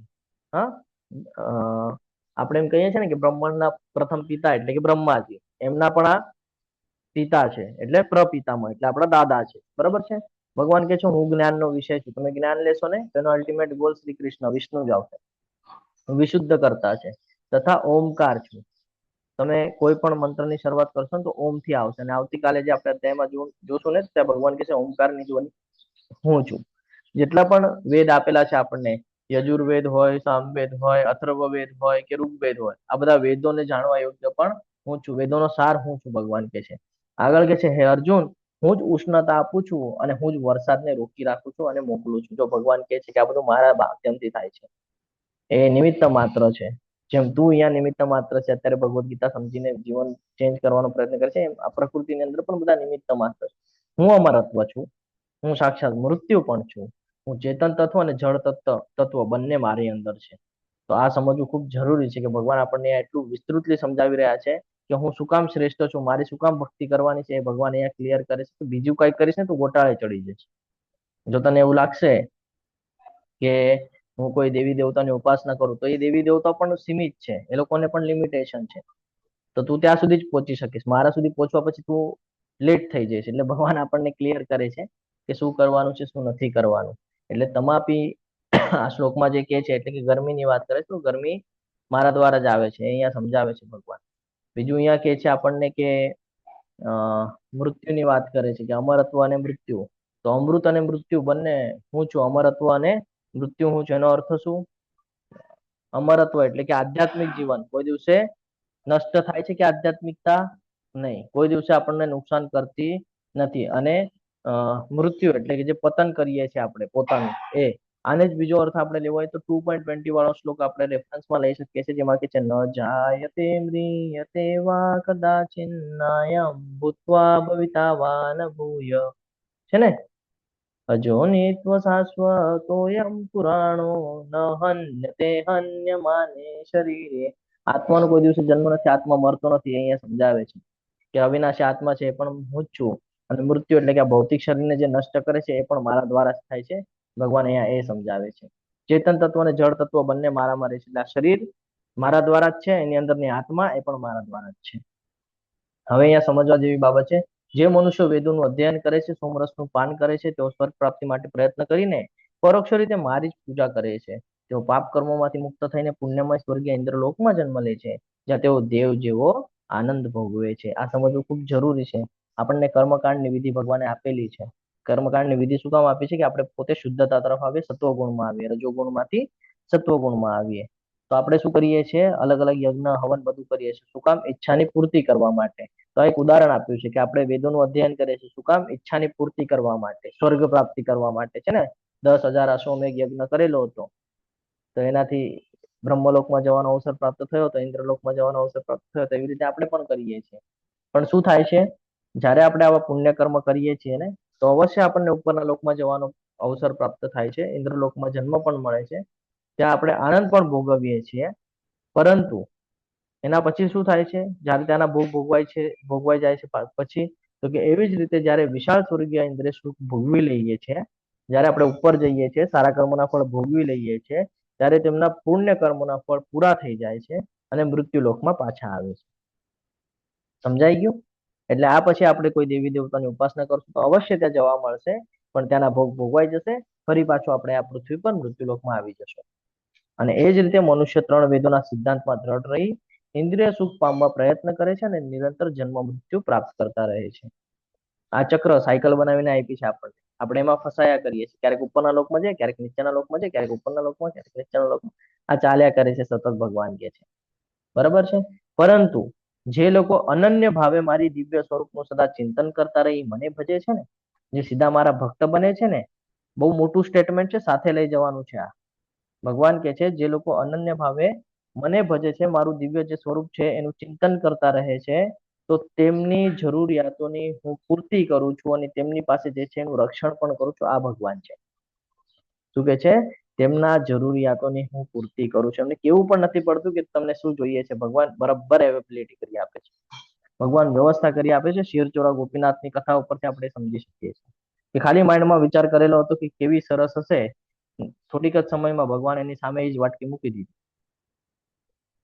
એટલે જે કાંઈ પણ આપણી ઈચ્છા છે, આપણને લાગે કે મારી આ ઈચ્છા છે પૂરી કરવું, ઓલી ઈચ્છા છે પૂરી કરવું, તો ભગવાનના શરણમાં વયા જશો ને તો ઈચ્છા ક્યારે પૂરી થઈ જશે ને એ પણ ખબર નહીં પડે. એ અહીંયા સમજાવે છે અને પાછું રક્ષણ પણ કરે છે. ભગવાન કહે છે, ખૂબ મહત્વનો શ્લોક અહીંયા ફરીથી એક સમજીએ આપણે. જો કોઈ મનુષ્ય પ્રેમ તથા ભક્તિ પૂર્વક, જ્યારે કે ભગવાન દ્વારા જ બધું પ્રાપ્ત થયું છે આપણને, તો ઘણા બધા લોકોને એવું હોય કે ભાઈ ભગવાને જ આપ્યું છે તો ભગવાનને આપવાની શું જરૂરત છે. ભગવાન એનું સ્ટેટમેન્ટ અહીંયા ક્લિયર કરે છે આપણને કે જો કોઈ મનુષ્ય પ્રેમ તથા ભક્તિપૂર્વક મને ફૂલ, પર્ણ, ફળ કે જળ અર્પણ કરે છે તો હું તેનો સ્વીકાર કરું છું. ભગવાન ભાવના ભૂખ્યા છે. ભગવાન પાસે તો ઓલરેડી બધું છે, ભગવાનને જરૂર નથી, પણ ભગવાનને એના ભક્ત અતિ પ્રિય છે અને ભગવાન કહે છે કે તમારી પાસે કોઈ ફળ છે? નથી. ચલો, કોઈ પાસે ફળ નથી અવેલેબલ, વાંધો નહીં. ફૂલ છે? ઘણા બધા કે અમારા આંગણે ઝાડવા નથી તે ફૂલ આવે, ઓકે, વાંધો નહીં. પાન, તુલસી દળ છે? તો કે અમારા તુલસીજી નથી વ્યવસ્થિત, તો તુલસી દળ પણ નથી, તો કે વાંધો નહીં. પાણી તો છે ને, રોજ પીવે છે ને, એક કામ કર કે છે જળ અર્પણ કર. તો પ્રેમપૂર્વક ભક્તિમય સેવા એટલે કે ડિવોશનલ સર્વિસ, તમે પ્રેમપૂર્વક જ્યારે ભગવાનને કાંઈ પણ અર્પણ કરો છો તો ભગવાન તરત એનો સ્વીકાર કરે છે, એમ ભગવાન અહીંયા કહે છે. તો આજ સુધી આપણે ભોજન પોતા માટે કરતા ને, આજથી શરૂઆત કરજો કે બનાવો ત્યારે જ વિચાર કરજો ભગવાન માટે બનાવો છો અને ભગવાનને અર્પણ કરો. એ જ આખી સરસ મજાની પ્લેટ સજાવીને ભગવાનને અર્પણ કરો. ભગવાનને પ્રેમપૂર્વક ની આરાધના કરો કે મેં આ તમને પ્રેમપૂર્વક અર્પણ કર્યું છે, ભગવાન એનો સ્વીકાર કરો. હવે તમે જે રેગ્યુલર ભોજન ગ્રહણ કરો છો એનો ટેસ્ટ અને જે ભગવાનને અર્પણ કરીને પછી પ્રસાદી તરીકે લો છો એનો ટેસ્ટ, તમને બંને ટેસ્ટમાં ફરક જણાશે. જે રોજ તમારા હાથનું ખાતા હોય ને એને કોઈક વાર આવી રીતે કરીને જોજો, તમને કહેશે કે ભાઈ આજે ટેસ્ટમાં ફરક છે. આ ભગવાન છે જો તમે પ્રેમપૂર્વક અર્પણ કરેલું હોય. અને બીજી બાબત એટલે કે જે બાળકો છે ને, જે યુથ છે, એ લોકો માટે ખાસ રોજ ભગવાનને એક ગ્લાસ પાણી, એમાં તુલસી દળ ભગવાનને અર્પણ કરો. જ્યારે તમે અવાજ આવે છે મારો? પ્રભુજી અવાજ નથી નથી આવતો. નથી આવતો.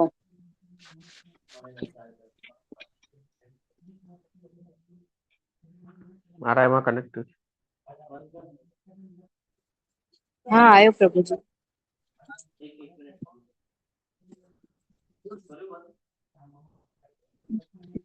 પ્રભુજી નથી આવતો અવાજ.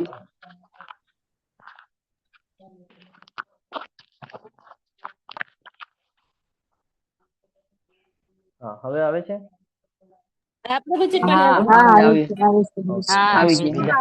બીજું ડિવાઇસ કનેક્ટ થઈ ગયું એના લીધે એવું થયું. તો એ જે જળ છે ને, જે ભગવાનને અર્પણ કરેલું છે, તમારા વોટર બોટલમાં નાખીને રોજ લઈ જજો. ધીરે ધીરે જોજો તમારા માઇન્ડ ઉપર કેવું કંટ્રોલ આવી જશે. શું કરવાનું છે, શું નથી કરવાનું, મન કેવી રીતે શાંત થશે. આ બધું ચમત્કાર છે. ક્યારે બતાડે છે ભગવાન? જ્યારે તમે ભગવાનમાં શ્રદ્ધા રાખો છો ત્યારે ખબર પડે છે કે ભગવાન કોણ છે. અને ભગવાન હંમેશા આપણી સાથે રહે છે. તો આજથી ખબર નહોતી, વાંધો નહીં, પણ આજથી હવે ધ્યાન રાખવું છે. પત્ર પુષ્પ ફલમ તોયમ, રોજ આમાંથી જે પણ પોસિબલ થાય. એવું નથી કે ફળ જ અર્પણ કરો, વાંધો નહીં, તમે જે ગ્રહણ કરો છો એ પણ તમે અર્પણ કરશો ને રોજ, અને એ પછી તમે ગ્રહણ કરવાનું ચાલુ કરી દો. જુઓ થોડાક જ સમયની અંદર, આજે આપણે 9મા અધ્યાયમાં છે, 18મા અધ્યાયના અંતે આપણે ચર્ચા કરશું કે શું ફરક જાણવા મળ્યો. બરાબર છે? તો તમને બધાને વિનંતી છે કે આ ચાલુ કરી દેવું જોઈએ આપણે. એક 5 મિનિટ માતાજી ક્લિયર કરીએ અને પછી આપણે ચર્ચા કરીએ. હે કુંતી પુત્ર, તું જે કઈ કરે છે, જે કઈ ખાય છે, જે કઈ અર્પિત કરે છે અથવા દાન આપે છે અથવા તપસ્યા કરે છે ને, એ બધું મને સમર્પણ કરે. એટલે આપણે જોઈએ છીએ કે પૂજા હવન વિધિ કરાવવાના અંતે શ્રી કૃષ્ણ અર્પણમસ્તુ શું કામ કહેવામાં આવે છે? એટલે કહેવામાં આવે છે કે બધું ભગવાનને અર્પણ કરવાનું હોય. હું ન તો કોઈનો દ્વેષ કરું છું, ન તો કોઈનો પક્ષપાત કરું છું. ભગવાન કહે છે હું બધા મારી માટે સમાન છું. હું કોઈનો દ્વેષ નથી કરતો, કોઈનો પક્ષપાત નથી કરતો, બધા પ્રત્યે હું સંભાવયુક્ત છું. પરંતુ હવે પરંતુ પછીનું બહુ મહત્વનું છે. જે મનુષ્ય ભક્તિ ભાવે મારી સેવા કરે છે એ મારો મિત્ર છે. ભગવાન કહે છે જે મનુષ્ય ભક્તિ ભાવે ભગવાનની સેવા કરે છે ને, ભગવાન કહે છે એ મારો મિત્ર છે. અને હવે વિચાર કરો, કૃષ્ણ જેના મિત્ર હોય, હવે કઈ પણ કથા લઈ લેજો, સુદામાથી લઈને કઈ પણ, જયારે કૃષ્ણ મિત્ર હોય તો કોઈ દિવસે એ લોકોનું પતન જોયું છે તમે? સુદામાને શું આપી દીધેલું યાદ કરજો. અર્જુનને કેવા સિચ્યુએશન માંથી જીતાડી દીધેલો યાદ કરજો, મિત્રતા કરી તો આ ભગવાન છે કે જયારે તમે ભક્તિમય સેવા દ્વારા આગળ વધો છો ને ભગવાનની સાથે, તો ભગવાન તમારા મિત્ર તરીકે ત્યાં ઉપસ્થિત હોય છે. અને ભગવાન કહે છે મારામાં અવસ્થિત હોય છે ને, હું પણ તેનો મિત્ર છું. અમે ફ્રેન્ડ બની જઈએ છીએ. ભગવાન કહે છે અત્યંત ઘૃણાસ્પદ કર્મ કરનાર કોઈ મનુષ્ય જો ભક્તિ ભાવે મારી સેવામાં પરોવાયેલો રહે છે તો તેને સાધુ માનવો જોઈએ. આનાથી પેલા ઘણા બધા ખરાબ કર્મ ભલે એને કરી લીધા હોય, પણ હવે 9મા અધ્યાયનું જ્ઞાન પ્રાપ્ત કર્યા પછી જો એ ભક્તની કેટેગરીમાં આવવા પ્રયાસ કરતો હોય, ભક્તિ ભાવે જો ભગવાનની સેવામાં વ્યસ્ત થતો હોય, તો એને સાધુ માનવાનો છે. કારણ કે પોતાના નિશ્ચયમાં યોગ્ય રીતે સ્થિત થયેલો છે, કે એને બધા કુકર્મ છોડી દીધા છે અને ભગવાનની ભક્તિમાં લાગી ગયો છે. અહીંયા એક કથા છે જગાઈ મદાઈની, પણ આપણે હમણાં સ્કીપ કરીએ છીએ, આગળ પણ આવશે ત્યારે આપણે લેશું. તો અહીંયા એ કથા એ જ સમજાવે છે આપણને કે ભાઈ અહીંયા અત્યાર સુધી ભલે ઘણા બધા ખરાબ કર્મ કર્યા હોય, પણ હવે ભગવાનના સાનિધ્યમાં આવીને સારા કર્મ તરફ આગળ વધવું જોઈએ. શું થાય છે? અત્યાર સુધી ખરાબ કર્મ કર્યા છે ને પછી ભગવાનની ભક્તિ કરીએ છીએ તો ભગવાન કહે છે તે તરત જ ધર્માત્મા બની જાય છે. એની આત્મા ધર્મની સાથે જોડાઈ જાય છે, તો એ ધર્માત્મા બની જાય છે અને સ્થાયી શાંતિ પ્રાપ્ત કરે છે.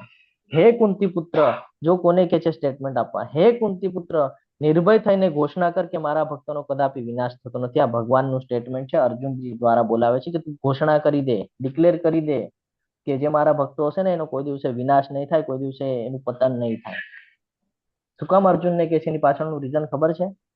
હમણાં જ મેં ચર્ચા કરી થોડીક વાર પહેલા કે ભગવાન એકવાર પોતા માટે થઈને કોમ્પ્રોમાઇઝ કરી લેશે, પણ ભક્ત માટે થઈને કોઈ દિવસે કોમ્પ્રોમાઇઝ કરતા નથી. જ્યારે કીધેલું હતું કે હું કોઈ શસ્ત્ર નહીં ઉપાડું, પણ જ્યારે પોતાના ભક્તોની વાત આવી તો નિયમો તોડી નાખ્યા હતા. તરત શસ્ત્ર ઉપાડી લીધેલું હતું, રથનું પૈડું છે ને. ભગવાને કીધેલું હતું કે હું કઈ જ નહીં કરું, તો પણ ભગવાને સમય ઘણું બધું કરી નાખ્યું છે. આ ભગવાન છે કે ભગવાન પોતાના ભક્ત માટે બધા નિયમો પણ તોડી નાખે છે. એટલે અર્જુનને કહે છે કે તું સ્ટેટમેન્ટ આપીશ ને તો એનું 100% પાલન થશે. હું મારા પ્રત્યે હું થોડો ઓલો ભાવ બતાડી શકું, પણ મારા ભક્તને એટલે ધ્યાનમાં રાખવાનું કે કોઈ દિવસે ભગવાનના ભક્તની વિટંબણા થવી જોઈએ નહીં, ભગવાનના ભક્તનું કોઈ દિવસે અપમાન થવું જોઈએ નહીં. ભગવાન સહન કરતા નથી, ભગવાનને નથી ચાલતું. અહીંયાથી સમજાય છે. મહાભારતની કથામાં પણ એ જ સમજાય છે કે એ લોકો જ્યારે પાંડવોના વિરુદ્ધમાં ગયા, જ્યારે અર્જુનની સાથે કોઈ એવી વ્યવસ્થા કરી એ લોકોએ, ત્યારે એનું રિઝલ્ટ ભગવાને આપ્યું છે. અર્જુન ઉપર કોઈ આંચ નથી આવવા દીધી. કેમ? કારણ કે મિત્ર તરીકે હતા ત્યાં ઉપસ્થિત. અને એ જ ભગવાન અહીંયા કહે છે કે હે કુંતી પુત્ર, નિર્ભય થઈને ઘોષણા કર કે મારા ભક્તનો કોઈ દિવસે વિનાશ થતો નથી, હું ત્યાં ઉભો રહું, એની સાથે હોઉં છું મિત્ર તરીકે. અને આજના અધ્યાયનો છેલ્લો શ્લોક સાથે લઈ જવાનો છે, બહુ મહત્વનો શ્લોક છે. ભગવાન કહે છે, આખા ભગવદ્ ગીતાનો સાર છે. આ શ્લોક એટલે આખા ભગવદ્ ગીતાનો સાર છે. સેન્ટર પોઈન્ટ પર છે એક્ઝેક્ટલી. આજે ભગવદ્ ગીતા અડધી પૂરી થઈ રહી છે, હવે બાકીની અડધી આવતીકાલથી આપણે પૂરી કરવાનો પ્રયત્ન કરશું. શું કહે છે ભગવાન? ભગવાન કહે છે, મન મનાભો મદ ભક્તો મધ્યાજી મામ નમસ્કુરુ મામે વૈશેષ યુક્તત્વ આત્મના આત્મપરાયણ. ભગવાન કહે છે તારા મનને મારા નિત્ય ચિંતનમાં પરોવી દે, મારો ભક્ત થા, મને નમસ્કાર કર અને મારી જ પૂજા કર. એ રીતે મારામાં સંપૂર્ણ રીતે તન્મય થઈને તું નક્કી મને પ્રાપ્ત કરીશ. ભગવાન કહે છે. તમે જો ઘણા બધા શાસ્ત્રો વાંચ્યા હોય કોઈ બીજા સંપ્રદાયના અથવા તો કોઈ બીજા ધર્મના, તો એની અંદર પણ તમને ખબર પડશે કે કહે છે કે કોક છે, કોક છે, કોક છે. હા, ભગવદ્ ગીતા એક મેં એવી કહે છે કે હું જ છું, એ કોક કોક કરે છે ને હું જ છું. તો મારો ભક્ત બન, મને નમસ્કાર કર, મારી પૂજા કર, અને એ રીતે સંપૂર્ણ રીતે તું મારામાં સ્થિત થઈ શકીશ, તું મને પ્રાપ્ત કરી શકીશ, મારા ગોલોક વૃંદાવનમાં આવી શકીશ. એટલે આ સમજવું જરૂરી છે કે તમે 10 જગ્યાએ મગજ લગાડવા કરતા એકમાં જ મગજ ફોકસ રાખો, ક્લિયરન્સ મળી જશે. ભગવાન પણ એ જ કહે છે કે જ્યારે તું આ બધું જ્ઞાન અર્જિત કરે છે ત્યારે તને ખબર પડે છે કે સમગ્ર સૃષ્ટિનું જે કાંઈ પણ પોષણ ભરણ જે કાંઈ પણ બધું મારા દ્વારા થઈ રહ્યું છે, તો તું કોઈ જ તર્ક વિતર્ક કર્યા વગર સીધો મારો ભક્ત બની જા, ચિંતા કરવાની જરૂર નથી, સીધો મારા ધામને પ્રાપ્ત કરીશ. આ રીતે આપણો આજનો અધ્યાય અહીંયા પૂર્ણ થાય છે. તમે બધા ખૂબ શાંતિપૂર્વક સાંભળો એટલે તમારા બધાનો ખૂબ ખૂબ આભારી છું. થોડો વધારે સમય લેવા માટે ક્ષમા પ્રાર્થી છું. વાંછા કલ્પતરુભ્યશ્ચ કૃપા સિંધુભ્યૈવ ચ પતિતાનાં પાવનેભ્યો વૈષ્ણવેભ્યો નમો નમઃ. અનંત કોટી વૈષ્ણવ વૃંદ કી જય. ભગવદ ગીતા કી જય. શ્રીલ પ્રભુપાદ કી જય. સદગુરુદેવ કી જય. હરે કૃષ્ણ હરે કૃષ્ણ કૃષ્ણ કૃષ્ણ હરે હરે, હરે રામ હરે રામ રામ રામ હરે હરે. હરે કૃષ્ણ